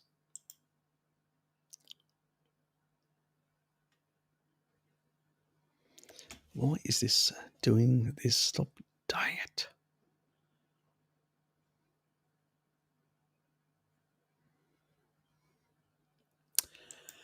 My chat window is really frustrating me today. Coles Group is now following Woolies and Aldi mandating. Are they? Bloody hell. Meanwhile, the whole narrative is unraveling. I know. Yeah. I thought they would hold out, and so, but apparently not. They're falling into line as well. Our local IGA have not. Yeah, there's a lot of smaller businesses that basically said, "Nah, we're not doing it. This is our business. We're not doing any of this." Yeah, it's the big companies all virtual signaling. The small businesses, they don't give a shit. They're saying, "This is my business." Yeah. Is there parts of small, large intestine after bile salts reabsorption that are more vulnerable to infections? Probably the colon.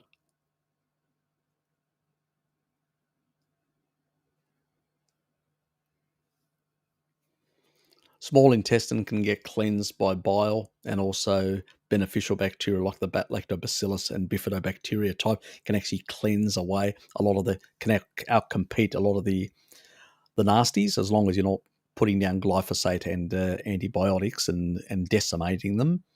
But yeah, but also a strong immune system can actually, where inside the actual colon, that's where the beneficial bacteria are going to play their role, and the immune system as well, and also peristalsis. Basically what happens is the taurine will actually get the gut to actually push harder to excrete the stuff out. So if you have very poor taurine status, the modulation, so if you're not eating enough meat, the modulation of the gut motility won't increase. You're supposed to. Yes, it can cause you diarrhea or discomfort and all that, but you know what? It's going to force all those little parasites out, those worms and all that. That's what it's supposed to do. So, but if it's not working properly, and this muscle, these, because it's collagen, or your intestine going right through that motility, the peristalsis that's actually happening, that is regulated largely by taurine. It's a key component to regulate it, and it can actually speed it up or slow it down depending on what. And it works with the immune system as well. So it's really important. Animal nutrition is really important for proper functioning of these systems.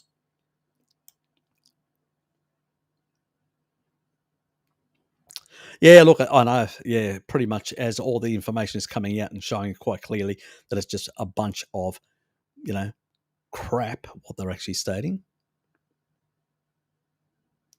Yeah, yeah. Yeah, it's unfortunate. It's really unfortunate that people are literally being pushed into a difficult position. I had to literally go can't use large parts of my, parts of my long service leave and parts of my regular leave, um, in order to basically avoid all this bullshit at work. And now basically I wanted to go for an overseas holiday. I won't be able to do that until the end of the year, when I'll have actually accumulated a bit of leave back.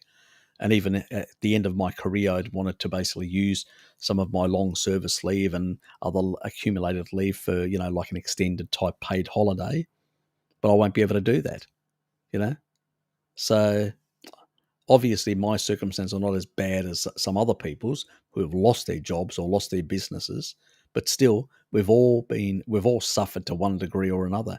And I'm friggin' furious, absolutely furious. If I had a Gatling gun and a whole lot of pollies in front of me, let's say there wouldn't be many pollies around after that. That's how angry I am with the bastards. I've got no respect for them. They deserve to be spat in the face for what they've done. Bunch of arseholes. Got no respect for them whatsoever. Just vote against them, guys, and make sure your family and friends do the same thing. We need to kick these bastards out.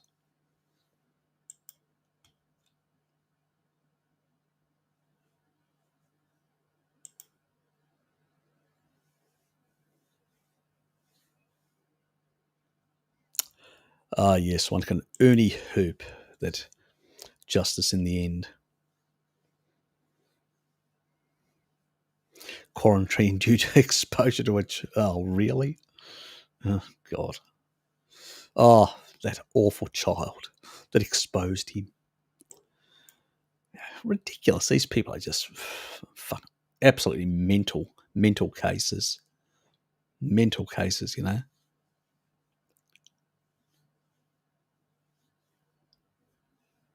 Yeah, look, I know. It's just absolutely, yeah. Only in Minecraft will justice be served. Yeah, yeah. These people are just really, really weird. They're really weird. The people have lost the plot.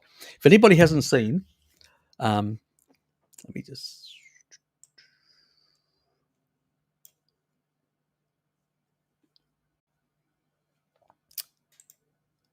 I'm gonna put this up for you, for people to check this out. G'day, Shell. Just noticed you there as I move the actual.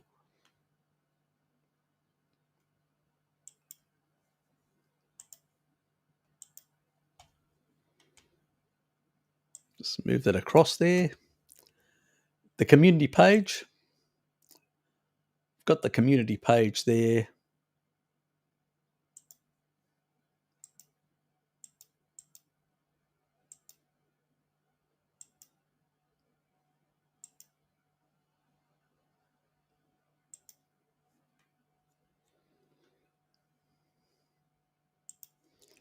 There's the community page.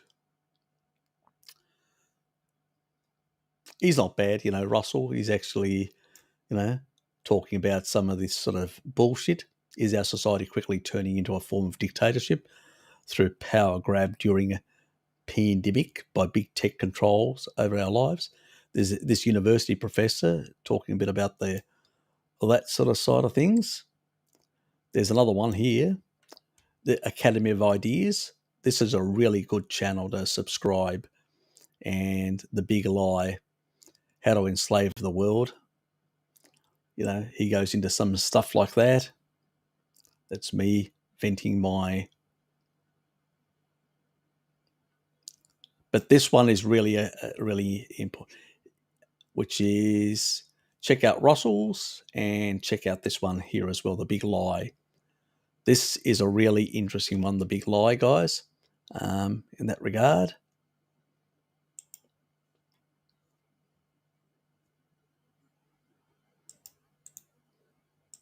And I'll drop that in my.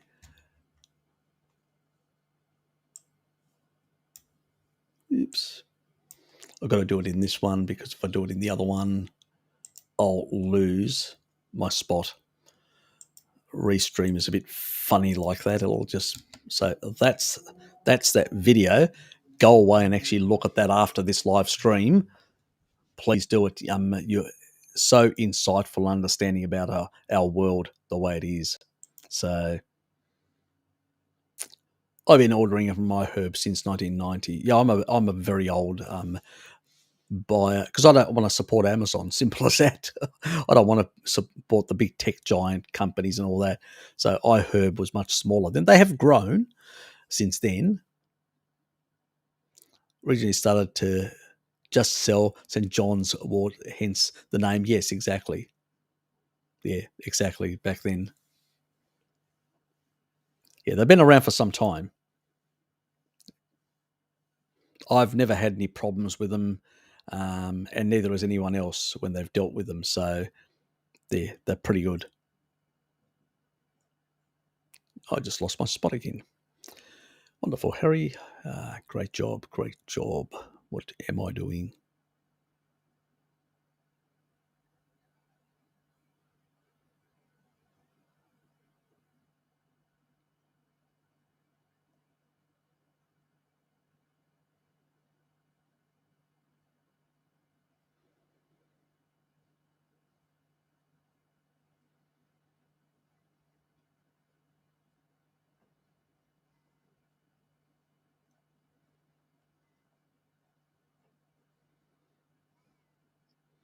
It's a problem when I had this one highlighted here when I was doing the other one, and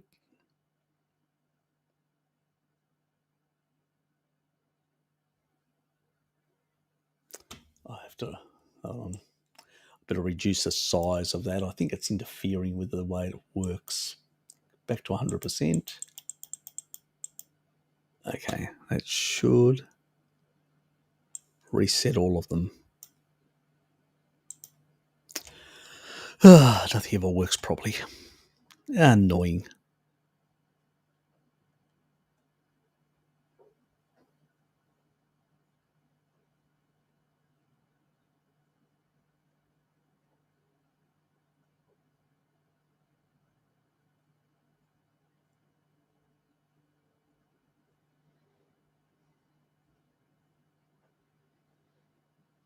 Yep, found it. Yeah, my spot.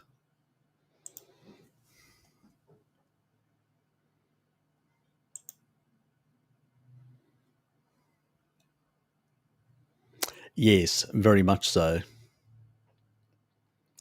Send him to Bart K. He'll do a few worse things to him as well.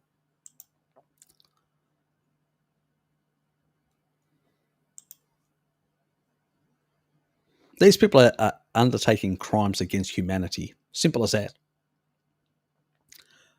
We had the Nazis basically, eugenicists basically doing eugenics, like killing off people who basically didn't comply, like with their sort of things, or the children who were handicapped or whatever were killed, or certain types of exactly, or there was sterilization against certain people in the past. That was eugenics. We know that was illegal. That was wrong. It violated people's human rights. But it was done back then. And here we are in the 21st century doing exactly the same bullshit. It's outrageous, to say the least.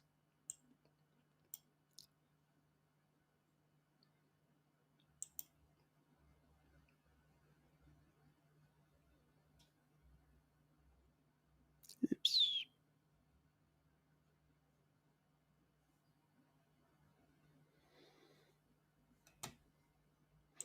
Yes. Quite a lot of dosh. Yes. They've been laughing all the way to the bank, these characters. Can you discuss NU5G in meat? Is it dangerous? No. Simple as that. It's no. There are multiple generations of humans. It's an association. All this is associational. It's like, for instance, a TMAO. It's associational as well. Actually, there is some mechanistic studies that show that TMAO may be beneficial, not bad, but good. So, but still, we haven't teased out the mechanism exactly. So that's the whole thing. And this, again, may be good as well, but we haven't teased out the mechanism. See, it's like LP little a. LP little a isn't bad. When you actually have inflammation, it goes up. But is it bad? No. It actually is a reparative system. So what are you putting? If you're putting seed oils and other toxins down your throat, and you're basically increasing the inflammation. But if you take a look when you eat meat, your C-reactive protein or your inflammatory markers go down. So how can this be dangerous? Just because this goes up, if you eat certain foods, certain things go up, but it doesn't mean it's dangerous. It's just, it's part of that food. It's just it's associational. So ignore it completely. It's based on associational data. 95% of all studies out there are junk. They're associational. They're based on food frequency questionnaires. So we ask people to fill out questionnaires. What did you eat, young little man or young little lady or old man? What did you eat in the last year or so? Can you please tell us what? And you fill out a whole lot of questionnaires, which are not even complete questionnaires. They don't cover everything. So I'll give you an example in the blue zones, like in Greece and Ikaria, where people consume a lot of animal foods. They, in the questionnaire, only had one entry for meat, and that was for meat. And when it translates into Greek, kareas, which means meat, actually means only beef in Greek. Well, on islands, there's no cattle. There's only goats and sheep and stuff like that. Greeks call kareas meat. So when somebody says "Efais kareas," have you eaten meat? What they mean is, have you eaten beef? When we, otherwise we identify the other meats as in their own names. So it's a cultural thing, but that's how culturally insensitive these food questionnaires are, that they miss these things. They didn't even have dairy, an entry for dairy. So, and these are pastoralists, people that actually have, feta cheese and all sorts of things. And they didn't even have an entry for that. Here they were asking them, what do you eat? And they didn't even have in their questionnaire an entry for dairy. How crazy is that? But that's the problem with these food frequency questionnaires. And that's what they base. And then they do what is called adjustments to the data, because they're adjusting for age and they're adjusting for all these other factors. So what they're doing is they're fabricating. They're altering the actual evidence that it's like a physicist measures a pulsar and says, I'm going to adjust the information that I got from that pulsar. And then another physicist says, I'm going to adjust also that information that I got from from the same pulsar. When you compare the two, they don't match. That is why more than 95% of all research cannot be replicated. And even the previous head of the New England Journal of Medicine, she resigned in disgust for that exact reason, that most of the science that is published in her magazine, well, she doesn't work for the magazine anymore, but at the time, that it was just junk science. 95% can't even be replicated. If you can't replicate something, it means it's not true. It's bullshit. And these are not even experiments. These are basically just observations, poorly conducted observations. Like, at least a physicist uses very precise instruments to accurately measure the pulsar. These people are just asking ignorant, everyday people that have got no idea about nutrition or anything, just to fill out a questionnaire as best as they can work it out. That's why one day eggs are good, the next day they're bad. Apples are good or bad, depending on who fills out the questionnaires. So these questionnaires are just bogus. And because everybody consumes a bit of meat, even the kibble eaters, because even the McDonald's type people that go and eat, fries in seed oils and all those soft drinks and other crap like that. When these people basically say, yeah, I eat meat as well. So obviously, everybody's going to have this higher level. They're going to have a certain proportion of that. Well, they haven't looked at carnivores or low carb people. They've just looked at general people, because where these questionnaires are handed out are in hospitals amongst sick people that are eating the standard diet. These are the people that they're actually basing their evidence on. It's not even evidence. It's just basically food frequency questionnaires, which are poorly collected the data and then fabricated through adjustments, which are basically biased adjustments based on their own particular belief systems. And they're not even significant. The level isn't even over an odds ratio of 2. They call it a risk ratio. It's not. It's a relativistic ratio of association, and it's called an odds ratio in statistics. And you need an odds ratio just for a hypothesis of 2 or 3. Let alone, most epidemiologists in the business agree that in order to infer anything, that means you can only through experimentation prove cause and effect. Through a strong association, we can only infer that the probability that it's this than that. So there's no cause and effect here, just an inference. All this data is associational with poor, not even an inference. It's below 2. Even processed meat is some of the highest that I've actually seen is about 20 something percent, which is 1.2 something, which is irrelevant, in that regard. It's fairly irrelevant. So even for a hypothesis, it's too low. All the studies and all that. And that's why when we look at the NEU5GC or the TMAO stuff, it's all very low, these odds ratios. So it's basically statistically noise. It's irrelevant. Where tobacco is in the thousands of percents, like from an odds ratio of 10 to 30. And even tobacco, I can show populations that have consumed tobacco live into old age. Even the woman that lived the oldest age to 122, she stopped smoking at 115 because her hands shook. This French woman said, my hands shook and it just was unsightly. So I had to stop it. And there's an odds ratio of 10 to 30. And these are 1 point something. Irrelevant. It's bullshit. It's what danger? It's not even a credible association. Even shark attacks and ice cream sales are more correlated and have a stronger statistical inference. It's nonsense. Absolutely nonsense, Kay. Absolutely crap. Nothing experimental. And when we do actually experiments, we see the complete opposite. So, and these are animal experiments because we can't lock people up for years and years and years in labs, and we do them on animals. I've done some of the stuff. I showed the cancer one. I showed high amounts of bacon being cancer protective.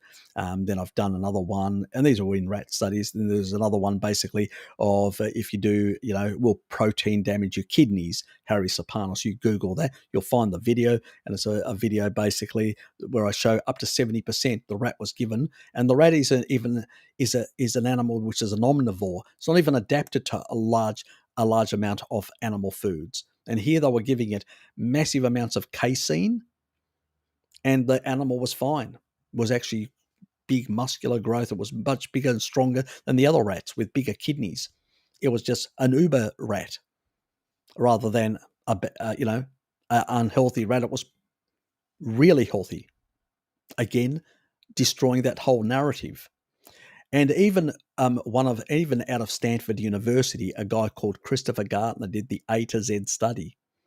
This was back in 2005, and Christopher basically is a Vagoon, and he actually had to admit if you go to the Stanford University site and do the Battle of the Diets, and it'll actually have Christopher explaining why his results of his randomized control study. This is where they actually told people, they randomized them and said, you're going to do this study, this diet, that diet, and all that. Ornish, the zone diet, the Learn diet, which is the nutritional diet, which is another low fat type diet, and basically the Atkins diet. And we're talking about the traditional Atkins diet, not the new Atkins diet that was actually developed at Duke University, which is more plant-based. We're talking about the original Atkins diet, which was bacon and eggs and all that. And these people were basically healthier, lower inflammation, had lost more weight. But beyond that, when they actually drilled into the data, they actually saw that all their lipid profile, everything was much better. Their inflammation was much better. Everything was much better. And he had to admit it, that Atkins won on all these accounts. And here's people doing a 1 year. So for 1 year, we can actually say, compared to all the other diets, it's superior, where all the other diets had elevated something or weren't, as good. And here was a diet that was much more meat heavy compared to the other three diets, where the zone diet was sort of a middle of the road, sort of paleo-esque, as a sort of a paleo type style. And the other ones were low fat ones, and they were both, Ornish. The Vagoons out there are always arguing about how the Ornish diet and the Esselstyn diet reversed cardiovascular disease. Bullshit. Here's a Vagoon himself. He actually took a lot of flack, Christopher, and now he's gone back to doing some of his ridiculous studies that he used to do in the past, because he won't do these big randomized control studies because he doesn't like them, because he gets a lot of flack from the Vagoon society out there whenever he does something like this. That was actually the only time he actually did some decent, research and independent research, which wasn't, where he put his ideology aside, where before he was doing a whole lot of ideological stuff. He was doing garlic studies and all these other things to try and promote that these plant foods are much better for you. He was doing all those sort of studies. So just bullshit. A different day. And, sick people in the hospital with all sorts of diseases being given questionnaires to fill out, mate.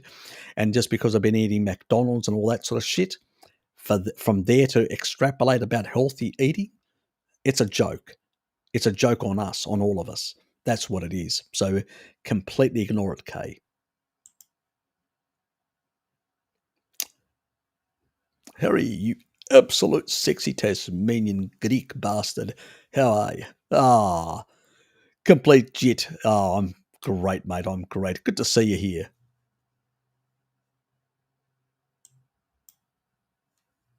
Carney bastard, get it right. Prevention doesn't have a cost. Doesn't have a cost a lot. Yeah, vitamin D is extremely cheap, even in supplemental form. Exactly. Otherwise, you can just naked au natural bake yourself out there.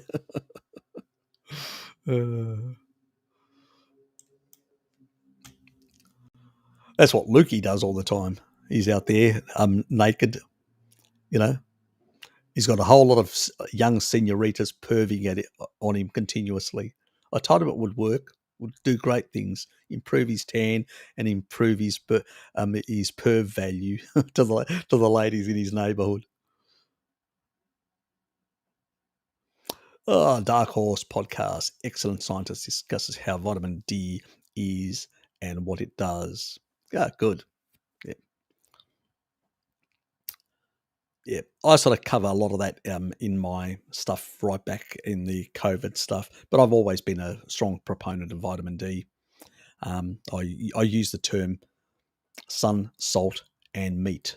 The SSM sounds quite sexualized, but anyway, I'll leave it at that. Harry, DMSO topically, I haven't seen any uses. I don't think it's ever used orally. I definitely wouldn't. Mum applied it topically and to a crushed leg. Okay. Yeah, look, I'll look into it. They do say that basically you can get some side effects where through the skin you can absorb certain particulates that may be on the skin itself or in the environment or stuff like that. But we don't really have any research. But certain people seem to get certain effects like diarrhea, nausea, and some other things. Maybe it's specific to certain people, maybe immunocompromised people or stuff like that. As I said, we've got zero experimental evidence on people to really be 100% about this. But look, if it's worked for your mum, good for her. At the end of the day, I've tried experimental things as well. Sometimes they've worked, sometimes they haven't.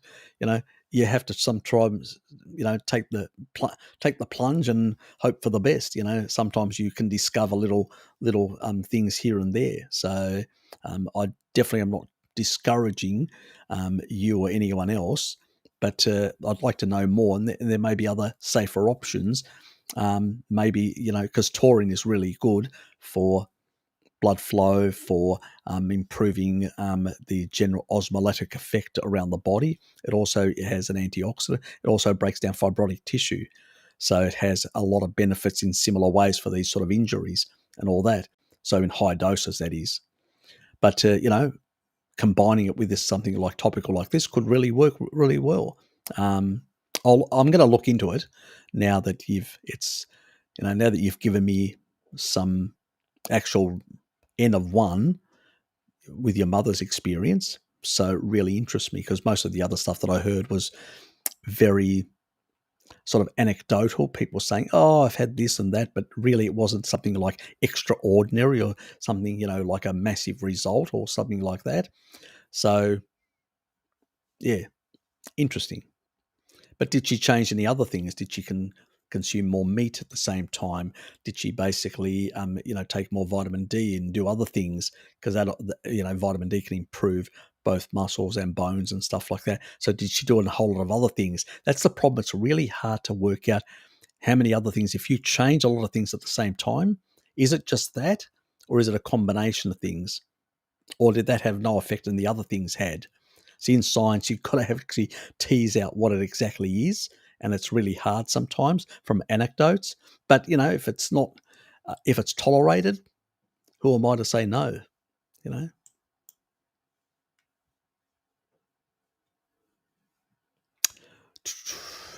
Your mum clearly had no more to lose by trying it, and it paid off. Exactly, and that's my sort of view of that. But there could be other confounding variables why it did work. It may work better with a combination of other things. It may not. It may have been the other things that did it. I don't know. Her circumstances. Have I watched a funny study that shows parasites' effect on inflammatory bowel disease? Yeah, I've looked into some of that sort of stuff. I mean, that was the recent videos that I did as well, covering some of that sort of stuff. Importance of the immune system. Vitamin D, taurine, animal species of diet, they all help really well in dealing with parasites. This is why traditional Maasai and people like that exposed to a lot of parasites in the environment. They're very robust. And usually within a couple of days, your body expels all this sort of stuff. That's what it normally does. But there is some interesting things about inflammation of the gut. That was that last part that I did in the last video, showed that there is, some information in regards to parasites having a positive effect on some of, and even to allergies as well.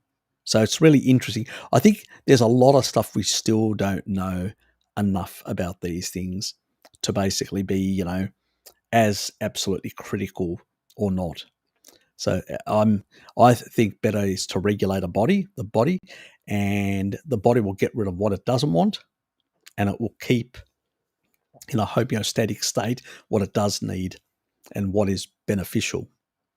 And the body tolerates more. The body doesn't tolerate something; it'll try to expel it. That's a normal thing. You gag to try and to vomit and stuff like that. That's the normal thing. You'll get more severe peristalsis to try and force stuff out.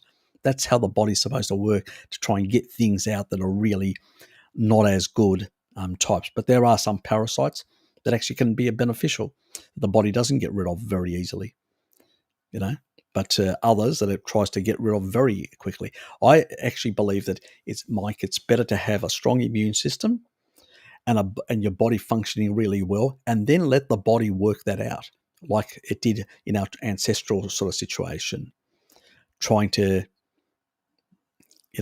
modify things that nature normally does, sometimes can get you into other troubles potentially, so it can happen. In regards to contemporary disease subjects, Jabba the Hutt. Yes, our dear friend Jabba the Hutt. Yes, lovely fellow. Yes, you wouldn't want him to squash you. Yes, exactly. He'd really spike the living daylights out of you. Nasty little bugger, or big bugger. Does it scare you at all, the amount of lies and fear-mongering they put out? I'm very susceptible to conspiracy theories personally. No, I'm not. I don't really subscribe to theories. That's why I showed that video earlier about the totalitarianism and stuff like that. Really good people can really fall into line very easy out of, compliance.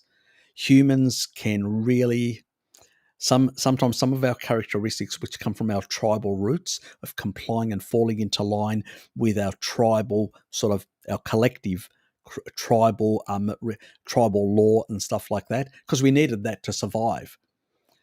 It actually can be used against us now in a modern world, where others use that compliance attitude to basically, the rebel in the the tribe used to either be pushed out or made leader to lead the tribe in the difficult times. And people like us who are a bit more maverick-like and all that, that's the role that we play.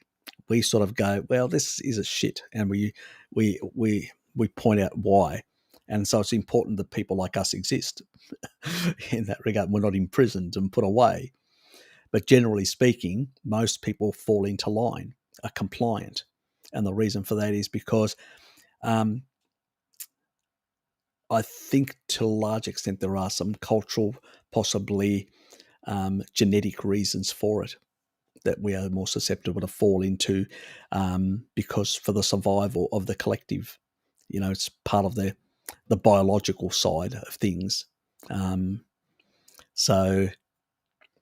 people that are basically more prone to basically reject that sort of stuff, a bit more maverick-like, independent-like, we tend to basically, some of us can fall into conspiratorial thinking. Most of us, like myself, who have been around the block for some time, realise that it's just you take a look, the pharaohs have been doing it to us since the beginning. Nothing new, nothing conspiratorious is their nature. They're just trying to maintain power and wealth and maximize both. And so they've been doing it for a very long time and manipulating people's minds and stuff like that. It's the normal sort of situation, you know. People like Gates, people like whoever is powerful and wealthy, they basically have a vested interest in the system to work in a certain way to maximize their profits. I mean, they set up charities and then run businesses through them to make billions and billions and make themselves even more powerful, more wealthier than what they were before, because they don't pay as much tax, or hardly any in many jurisdictions. And some of this money even gets through to the Cayman Islands in bank accounts. Say no more. I mean, you don't have to be conspiratorial. A lot of it is on the public record. Some of this stuff, you can find it. It's out there, The whole thing is, I don't subscribe to the other conspiracies, about strange creatures and aliens and, lizard people and all that. That's just nonsense. That's the sort of propaganda that to instill fear. This is how you control people. When people think that you are something separate, either a superhuman, or humans that are not really humans or whatever, it's impossible to get to them, impossible to defeat them. It instills fear. It's the same thing that the god kings of the past, the pharaohs and everybody else, did the same thing. They basically made themselves out into basically god-type creatures to instill fear in people so they wouldn't challenge them. It's the same thing. I see people like Ike and many others that basically promote this sort of garbage as their shills. People that are very close to very wealthy individuals. You have to look at their background story and you'll find out that they are very well connected to some of these very wealthy people. And why they're promoting this sort of propaganda. They're not telling you to rebel against them, but they're telling you, oh, you can't do anything. These people are controlling everything. These evil people, these evil monsters and all that, because they want you to fear them. What they are doing is propagandizing false propaganda in order to make you fear those rulers. Because if you just think they're humans, just like you, well, it's really easy to knock them off, isn't it? Off their perch. Doesn't take much. But if you fear them, that they've got extraordinary powers and they can't be controlled and they could harm you and your family, and you are powerless to deal with them, you fear them and they can control you. This is why they put this propaganda out there for the people that are more questioning, like people like us, that don't fall for the narrative and are not as compliant. And for the general public also, some of that stuff, if it does seep into those, even if they think about it and wonder, it also puts fear in them and actually reinforces compliance even more. So, as I said, I don't subscribe to that nonsense. It's just basically since the pharaohs and kings and all that, they've been doing it for a long time and using fear and intimidation tactics and compliance tactics and being a good citizen, a good global citizen and local citizen, not like some of those criminal-minded. This is how they get people to comply and fall into line, Yes. Well worked out propaganda for a long time. And lying by omission as well. Yes, very much so. It works. Half a truth is more convincing than no truth. Exactly.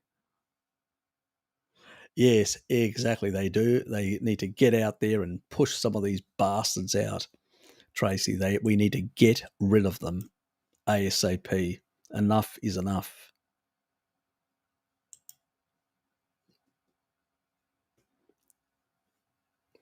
I think that the reason why the majority of vegans and vegetarians are women, because they nurture kids and stuff like that, they have to be a bit more sensitive about, young ones and stuff like that, caring in that regard.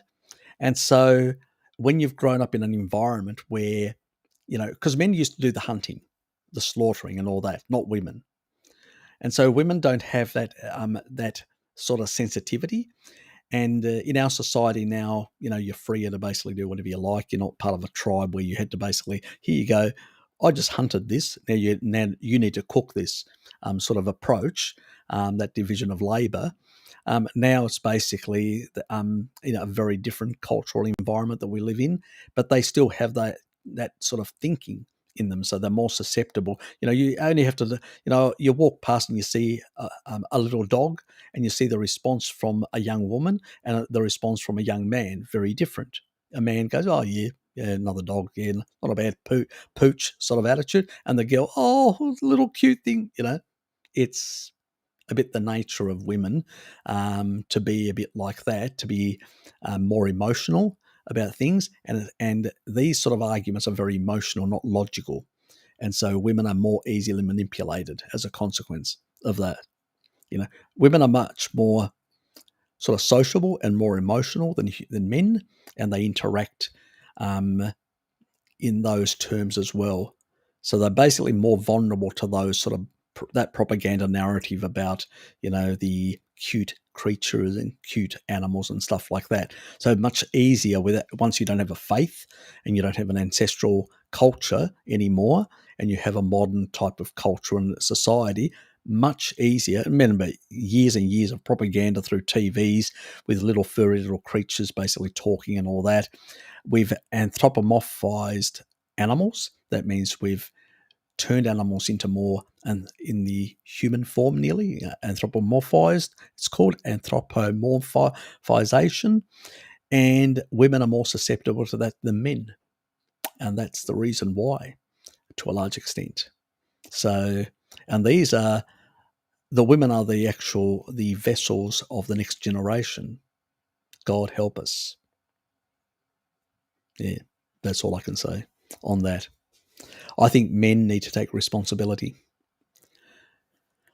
Men are cowards in today's world. Men are far too soy boy weaklings and basically have dropped the ball. Women don't respect most men today. Why? Because they're weak. They can't lead. They can't take responsibility.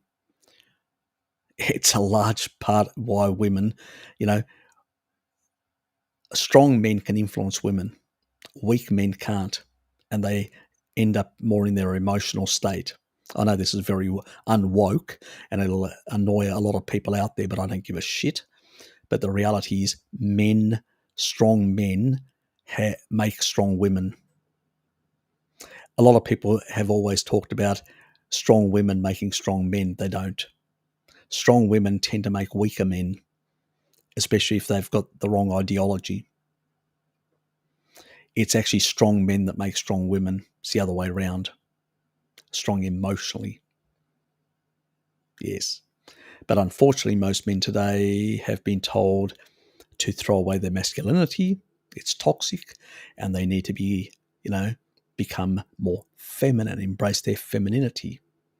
And that is why they don't have any respect, because how can you respect, your girlfriend is a friend. She's like you, emotional, huggy and all that, But how can you respect a man who's like that, behaves more like a girl? You can't. You can't even see him as a man or somebody who you would be interested in sharing your life. You want a strong man next to you, somebody who you respect, look up to. You take a look at most women, they actually look up to men that are stronger. They actually also seek men. I don't care if they're feminist or whatever, they seek men that are stronger than them, that are basically in higher positions in life or achievers. No woman wants big. Why? Because it's genetic. You want to basically bring children into this world. You want to make sure that the man that's going to stand by you can actually support you and basically do things and protect you. If they can't, they're useless to you. At a fundamental, at a reptilian brain, at that primitive part of the brain, stem and all that, that's how we subconsciously think and react. This is why women, when they see a soy boy, they switch off.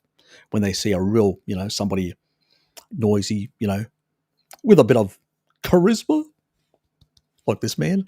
Anyway, you notice men like that. They stand out. They're boisterous. And I mean, I know some people, some of my mates say, "Oh, bloody hell, Harry! Oh God, he's noisy and all that." But you know what? When I turn up, everybody knows it's party time. People enjoy, and women love that. They love the bad boy or whatever, or the one that stands out. Not the little soy boy in the corner, basically playing with his fingers and in a panic attack. I mean, that's the problem. Too many men like that nowadays. It's the reason why women basically have turned off a lot of are still looking for the perfect man. It's genetically there in that. Yeah, what's the solution? And women are falling into these traps on the dietary side as well. Yeah, it's not a good situation. Anyway, let's move on. Uh, yes, when you throw questions like that, you know that my attitudes are going to be quite vocal in that direction. Very much a more traditionalist in that regard, and I think women are unhappy in the modern world. Women are unhappy if they really seriously think about it. They're unhappy. They're not happy, you know, because they can't find the sort of man that they can look up to, that they can work and create a family and create happiness and a future with. You know, if you've got these little children, the little boys that never grew up, what do you do with a man like that? Honestly, I really feel for the women of this world that are basically have. There are so many men that are useless, absolutely useless. You know, that's why they say very few good men. And in a sense, they're probably right. Too many soy boys around, far too many. Unfortunately, far too many. You know, most women don't realize that I actually give men a harder time than women, because I don't blame women. You know, women have basically been through our culture to a large extent misled. They think that they can have it all. You know, but the reality is your reproductive success period is really in your 20s. If you don't get pregnant then, find someone and get pregnant, you're not going to really have reproductive success later on. It actually diminishes as you get older. And you can actually have kids with Down syndrome and all sorts of other things. That adds more stress to your life and more issues. You might as well not have it all at that stage. If those risks, especially on the modern day diets where they really have poor capacity to basically bring about good offspring, so to speak, good quality offspring. So yeah, that's a problem in our modern world. So yeah.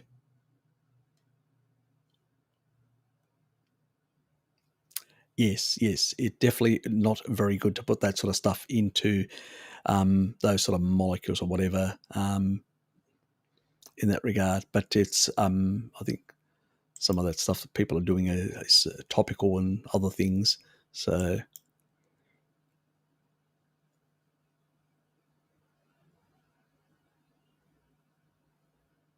yep, exactly, that as well.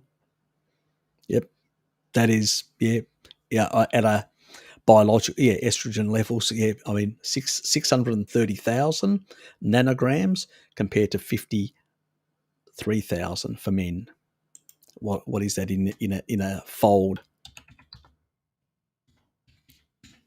About 11.9 times, nearly 12 times the difference. Massive. So orders of magnitude. So yes, that definitely is going to have a different effect on the psychology. Ah, yes, yes, yes. A lot of issues around. Yeah, look, all of us hope that Bartu does well in the New Zealand elections. It's going to be interesting to see how it all plays out. Yeah, I don't, actually at the moment really don't know what the political situation is in New Zealand. It seems to be all around because it's all revolving around Jacinda, hard jab, So basically, it's just her and her and more of her. But eventually, these sort of things, crises, sort of wither eventually to some extent, and at that stage, you can only hope that people start, coming to their senses. Start looking and going, oh, yes. They start coming to their senses. Yeah. But it takes time. It takes time in that regard for people to sort of wake up to themselves. But look, I still think that there are generally in our communities, there are always more good people than bad people. So I think in the end, good people start seeing through all the bullshit. It just takes time. Initially, they're compliant because this is their sort of tribal roots, to be compliant. But at some point, they start realizing there's something wrong with this narrative. It doesn't. We have a saying in Australia: it doesn't pass the pub test. That means, if you would have chat at the pub, would have passed the pub test, the average person, would they agree? And that's what is starting to happen now. Certain people are starting to wonder and going, hold on, if I take the Jabba the Hutt option or don't, I can still get it and I still can transmit it. So who am I protecting? You don't have to be rocket science to work out there's something wrong with the picture or the narrative. There is something definitely wrong. And so I think people are starting to pick up on this. And that's the sort of language that I use. I don't try and argue whether it's good or not. I usually, if people ask me, what do you think? I say, look, if somebody wants to take it, that's their business. They don't want to take it, it's their business. I'm not going to tell them what to do or whatever. But I'll tell you one thing, whether somebody takes it or doesn't, you can still get it and you can still transmit it. So if anything, if somebody doesn't take it, then maybe they're doing a bad thing by themselves. That means they're going to lose out if they don't have the so-called protection, or maybe they won't. It depends on what other things they're using as protection, like vitamin D and taurine in our case. So that's the way I argue things. I don't try and get into a fist match between whether it's good or not. You can't win those conversations. People are just going to, like that, polemic. The best thing is to break the narrative up. Sort of say to people, well, I don't care. People can either way, and people are going to go, oh, you're right. I said, are you going to be more protected if somebody, isn't? It's likely that they're going to be less protected. So why do you care? If they want to basically, I go, and they go, well, shouldn't we protect people? And I go, well, look, there are people that have basically been dying for years that don't want to be protected for a whole lot of reasons. There are people basically like the Jehovah's Witness that basically don't want somebody else's blood and they'd rather die. Now, you may disagree with that, but they have the right, a human right, to basically say no and prefer to die than take somebody else's stuff, which they would consider that it would be like a mortal sin for them. So they would rather die than actually take somebody else's and cease to be who they were in the way that they view their faith.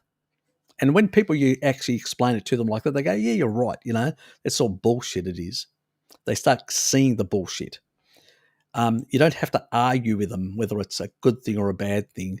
That comes later in some cases. And I found I had better traction when I approached things like that rather than trying to be disagreeable just to be disagreeable with people. You don't really get very far. Because at the end of the day, people are going to have their opinions. They're going to tell you to F off, But if you get them just thinking, you put the little bit of, doubt in their mind and then you walk away, they will start thinking about that and go, this just doesn't sound right. It'll start gnawing at them. It's best to get them to come to that realization rather than you trying to force them to come to that realization. Much easier. Once they start thinking about it and start seeing examples and go, this is bullshit. Because even my brother, he actually thought, you know, oh, you need the damn thing because if you don't take, you're not going to be safe. I mean, he disagreed with me on this and continually complained and said you basically need to take it for that reason. But he was too scared to take it, and he didn't, and neither did I. But once he basically saw the power of taurine and vitamin D in high doses, made you bulletproof, 5 of those negative, and living with somebody and cuddling them and French kissing and everything else, and having no issues whatsoever while she was still returning positives, say no more. He's now convinced that it's bullshit, but you have to go through it, and sometimes you have to experience it.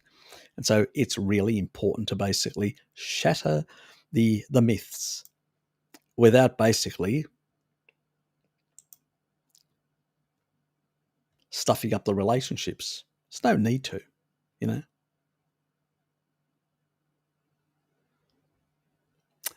Yes. Oh, we all love mackerel. I do. And sardine.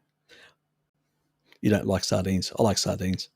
But I have to agree that I do love mackerel more than sardines. Yeah. And actually, I think they've just got as much of the same sort of substances in them anyway. So what's the difference? But yes.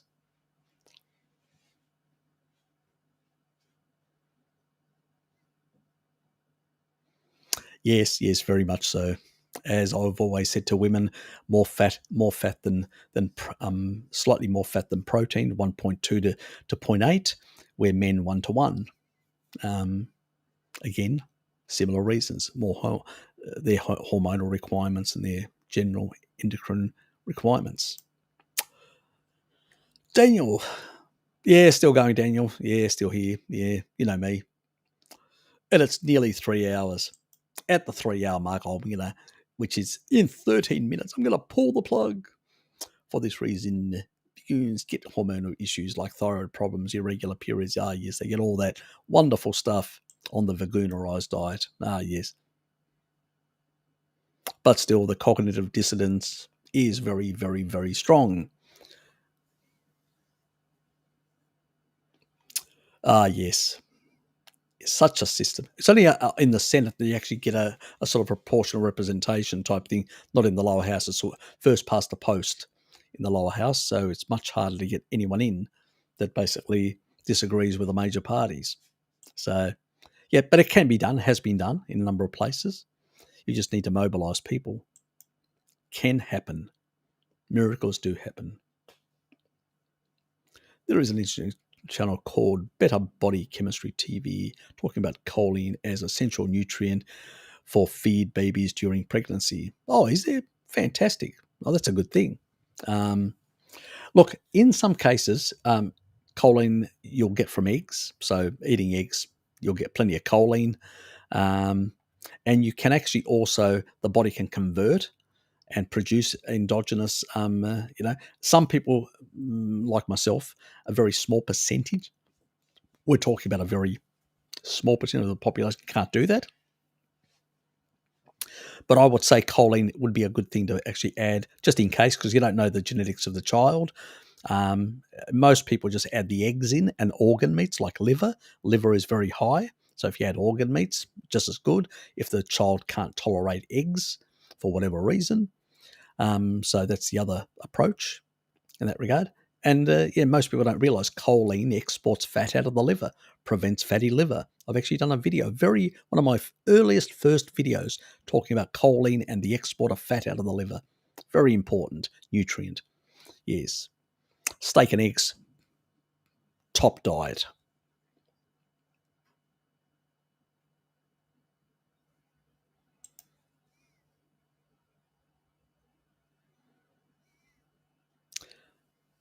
Not a problem. Not a problem. I'm going to go to the butcher's. We'll come back and listen later. Not a problem, mate. You enjoy yourself.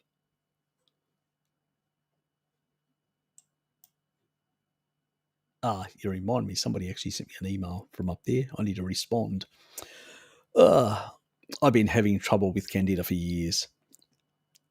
So added extra taurine would help, yes, despite eating 800 grams of animal foods in a day. Yeah, look, even though that, remember, if you talk about that, it's about, like, say you're eating beef, it's about 180 times 8 is about 1.44 grams. That's all, 1.44 grams. If you want really the strong effect to really fix up your gut microbiome, I'm going to do a video next week and you'll understand what I mean. I would go much higher, 6 to 10 grams, depending on how much you can tolerate. Some people have also genetics that affect them. You should be okay because people from the north of both northeast of China and Korea tend to have these genetics where they produce more endogenous choline. So you should be technically okay on that front. But others are very poor, and some have a genetic problem and can bioaccumulate sulfur. But most people, we're talking about a very small minority of people. You usually know about it. In that regard, usually it's picked up very early anyway from your doctor and stuff like that. But generally speaking, and it's usually more from plants, sulfurs like onions and stuff like that. So maybe it's not actually animal sulfur in itself. We don't really know. Because there's no research. I always just remind people if you're going to do very high doses of taurine, like over 5 grams, only over 5 grams, less than 5 grams, I don't care. You'll use it all. You'll in many cases, sometimes you'll even be on the lower side.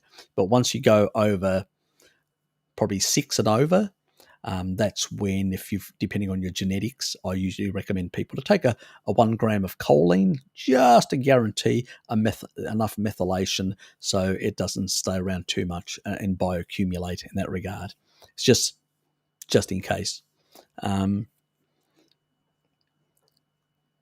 And it's the same thing with people taking lithium, which basically will bioaccumulate because it holds onto it. Because of the strong osmotic effect. So, yeah, again, you have to be very careful with taurine. You've got to bring your lithium level intake down, and definitely don't supplement lithium if you're taking taurine.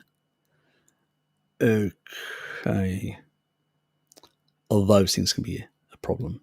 Not that people need so much unless they're, and and some of the effects that lithium has in terms of bipolar and other things, actually taurine does exactly the same thing. So it's best to switch between the two because you get the additional benefits of taurine that you don't get from lithium. And you still basically, even the small amount of lithium you get from the diet, you actually retain that. So you still get some of that benefit. So it's much better to go the taurine way than the lithium way. But you need to transition with a physician. Never do it on your own. Do it with your doctor, making adjustments. If anyone's on that sort of stuff, keep that in mind. All things need to be adjusted over time. Yes, I know. It's ridiculous. Yes, all this fake meat. It's just crazy. They crave it like mad, like any other human. Yes. Yes, nothing like a blue steak. Yes. Ultra rare.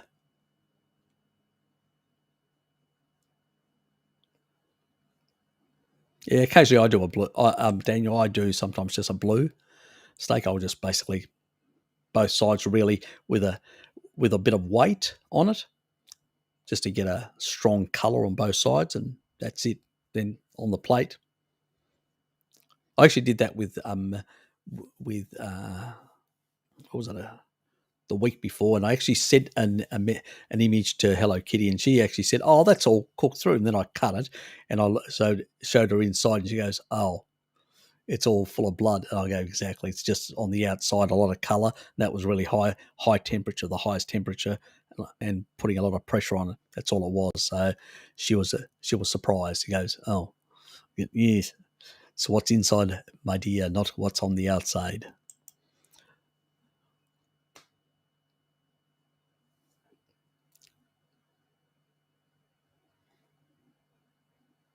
Are you claiming that they're not human?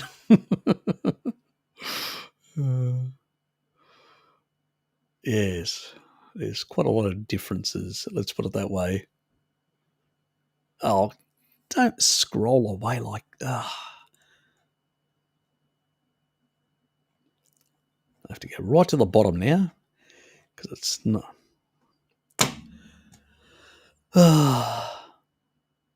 Oops, I just lost the point. Hit something different.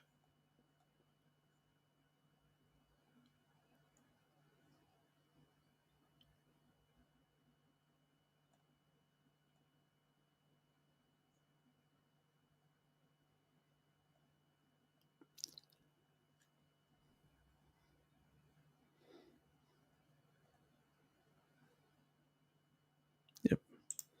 Here we were. Next one. Women's bodies. Yep, that one. And then the next one after that. Good. Oh, God, unstick yourself.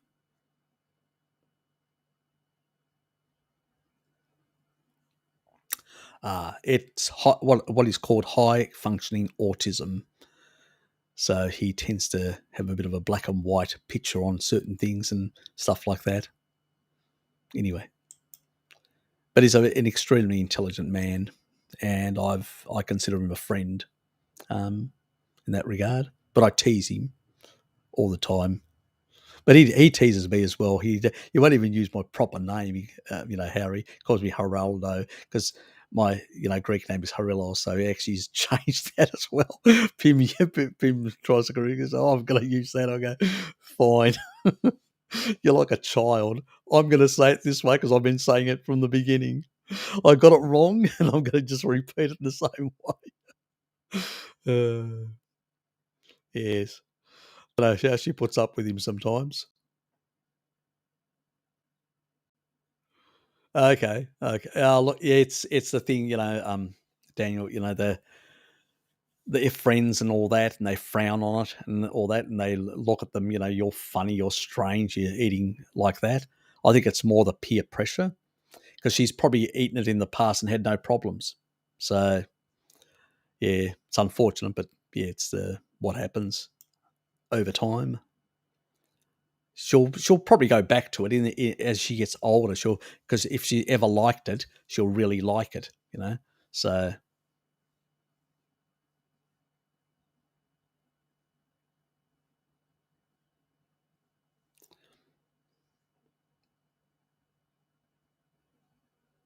yes, teenage kids, they go through these stages. So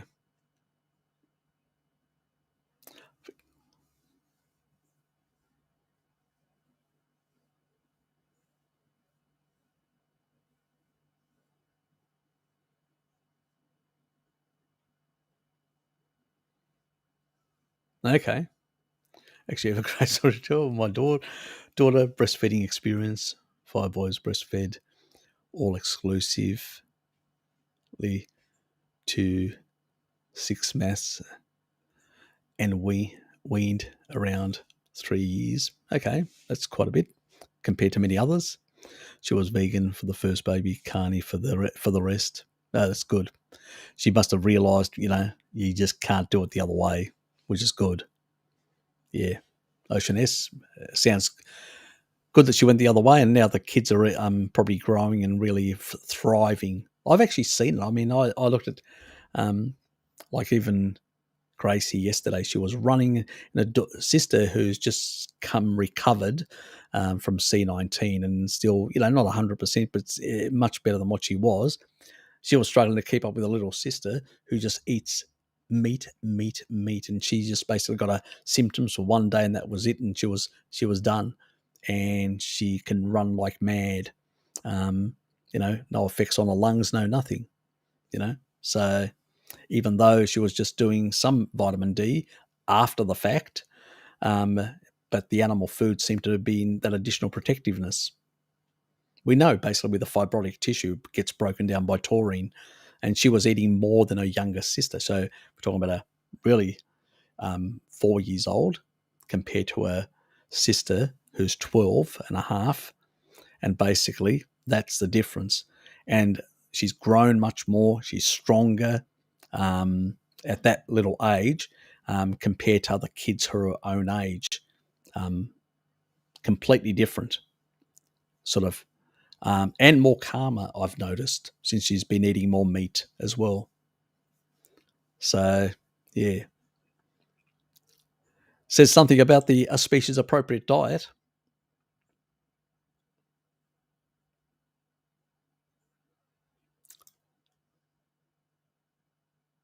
We have really good mackerel down here, I can tell you.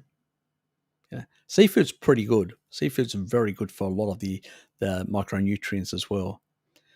In some cases, some seafood is actually even way superior than land animals. So it's good to incorporate some of those now and then, occasionally. You don't need excessive amounts, but it's good to add some of those sort of things. Very good. You coffee bastard, Harry! How dare you? How absolutely dare you? Cheers, mate. I may have a second. Cheers.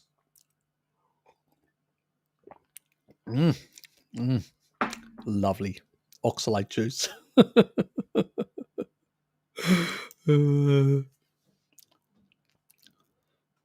It's getting on the cold side. All that.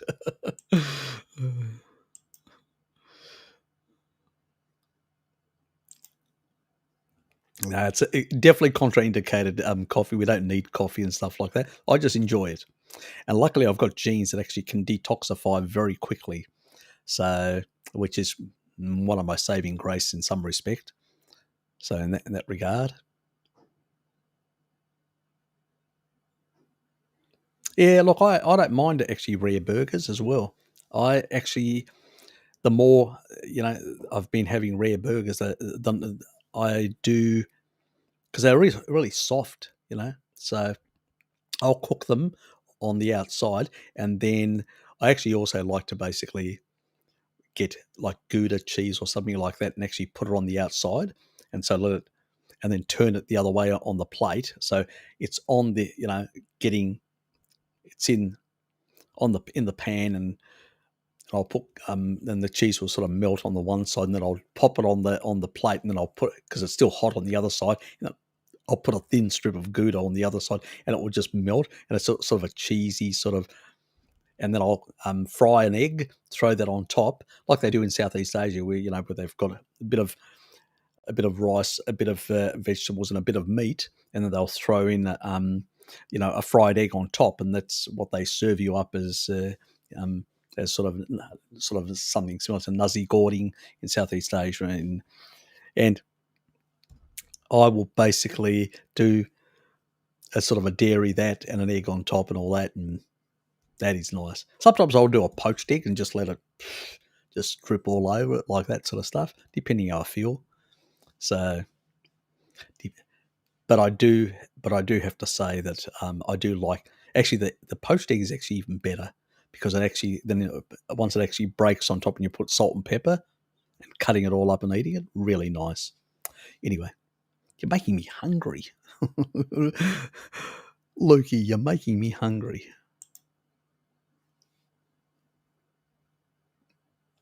I prefer lamb's liver. I know it's a sacrilege amongst the carnivore community, but also I don't recommend massive amounts either in that regard.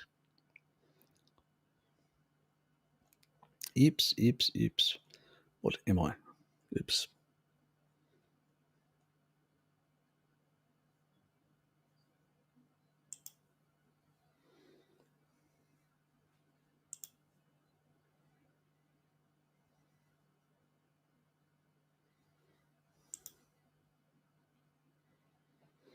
Yeah, Harry, UK, we have 130,000 died with the grub, and out of all those 17,000 with no other comorbidities. It was only 7,000 actually.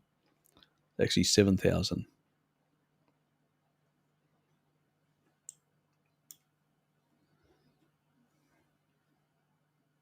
No, 87,000.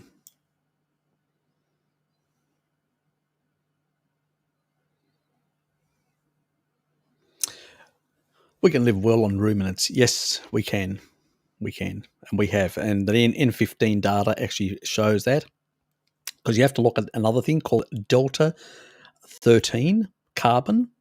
So delta 13 carbon, you only elevates in the long bones of the collagen when the animal that you're eating ate C4 plants. C4 plants are grasses.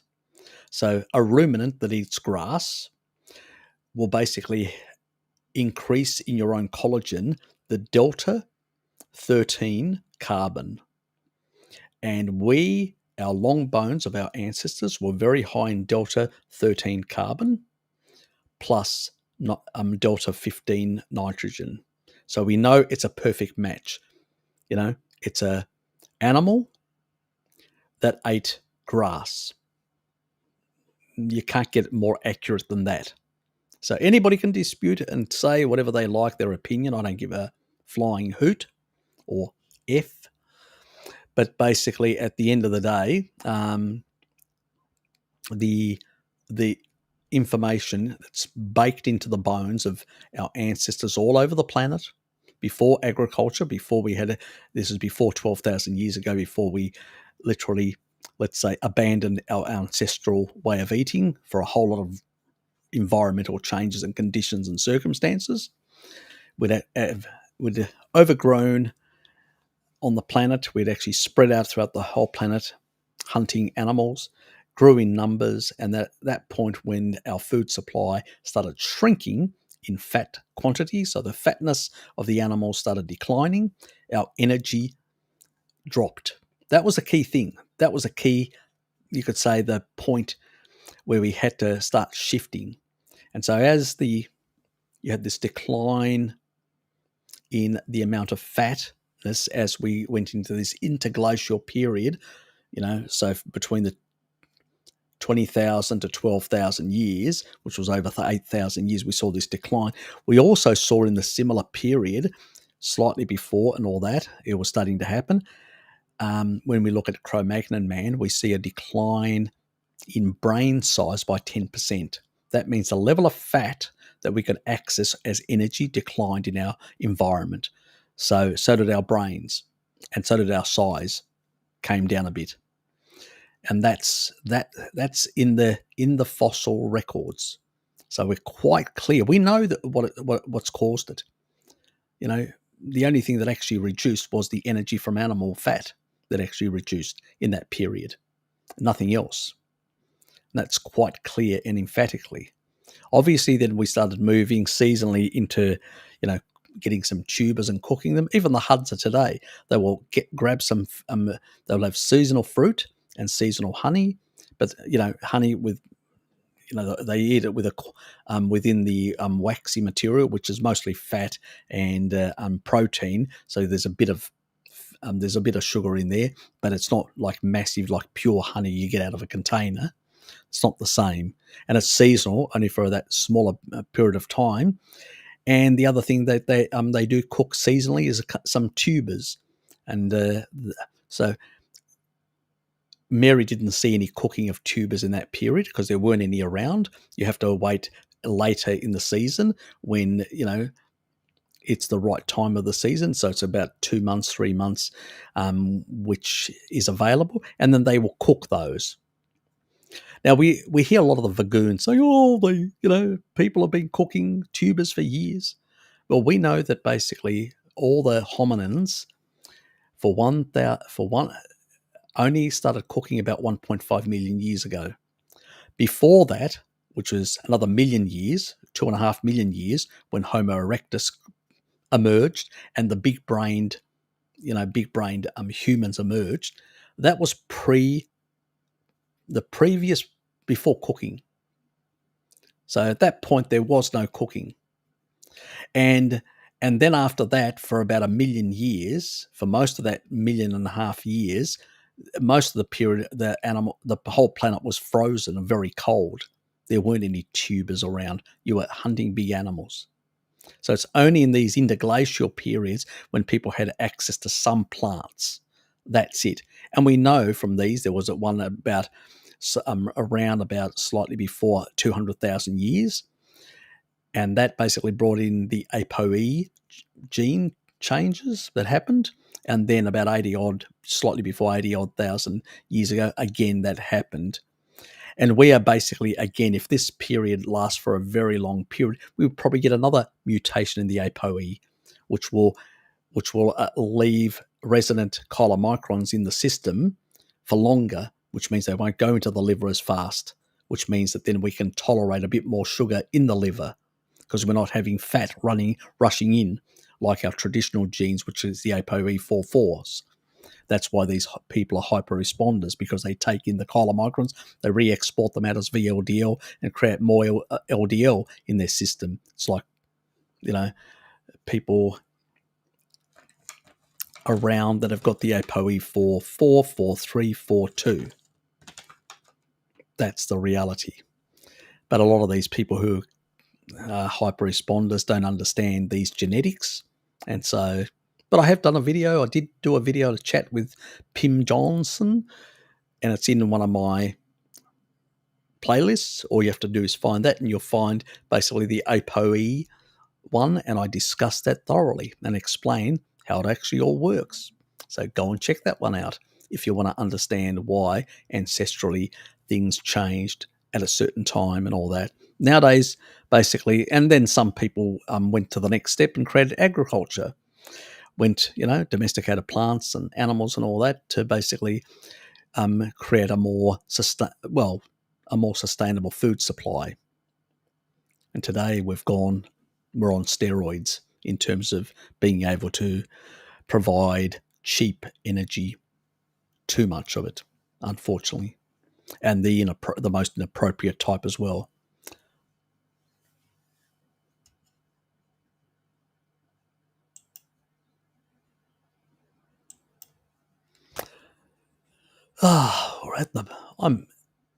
Oops.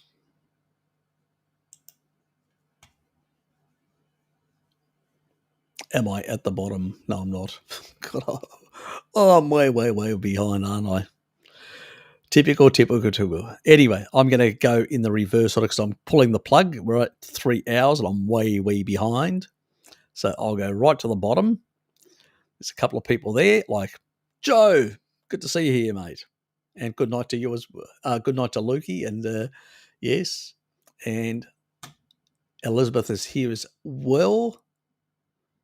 Good to see you. Harry, yesterday was nutritionist day. Oh, wonderful. So happy day because you are really more than that.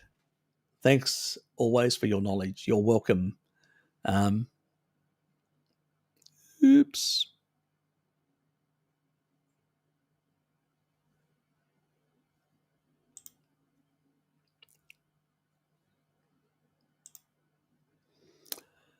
And, yep, you're welcome as well. Yes. Keep on trucking those. At least there are people in this world that will stand up to bullshit, which is good. And I'm going to pull the plug, guys. So we've got about, from now, what is it? So about 4 hours and 15 minutes. I'll have my Eurasian live stream. So we'll be back for that one. I'm looking forward to it. I'm going to go and basically consume my beef jerky as a snack, then go for a walk, then come back, have a steak, and I better drink this as well while I'm here. And then basically I'll have the next live stream. Oh, Richard, thanks, mate. So I'm out of here, guys, and see yous. I'll see you later, Richard. on the night shift. Ah, Sammy's here as well. Oops. Oh, let me cancel that.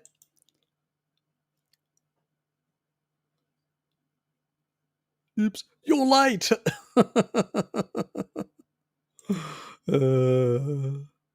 Sir may jump in the Zoom shortly. Yeah, I'll drop in. I'll drop in and say hello personally. I will do that. Definitely will do. We're still running in the background the Zoom. I occasionally, when I do have to do my videos, I kick them off, but they still wander in. I haven't got rid of it deliberately. It's an opportunity for people to just jump in and out. It's paid for the whole year, so who cares? Might as well just keep on running it. I've got no problems whatsoever. It's become a bit like their Discord, a bit of a social thing. People gather, keep on using it. The links are still there in the community thing, so people can find it. It was the last, Zoom meeting. If you still go that, if there are people there. If they're not, So, it's always a fun time to just get around, and just chill out and just talk. And people come on there. Tracy's always there, having a meal or having certain conversations with family members that she forgets to basically turn off a mic. Yes. Anyway, guys, thanks for being here. Appreciate it. And thanks for your support. Please hit the like button on your way out. Don't forget to do that. Very important. And I will see you lovely people in about 4 hours and 13 minutes from now. The ones that have still got the stamina to turn up. See you guys.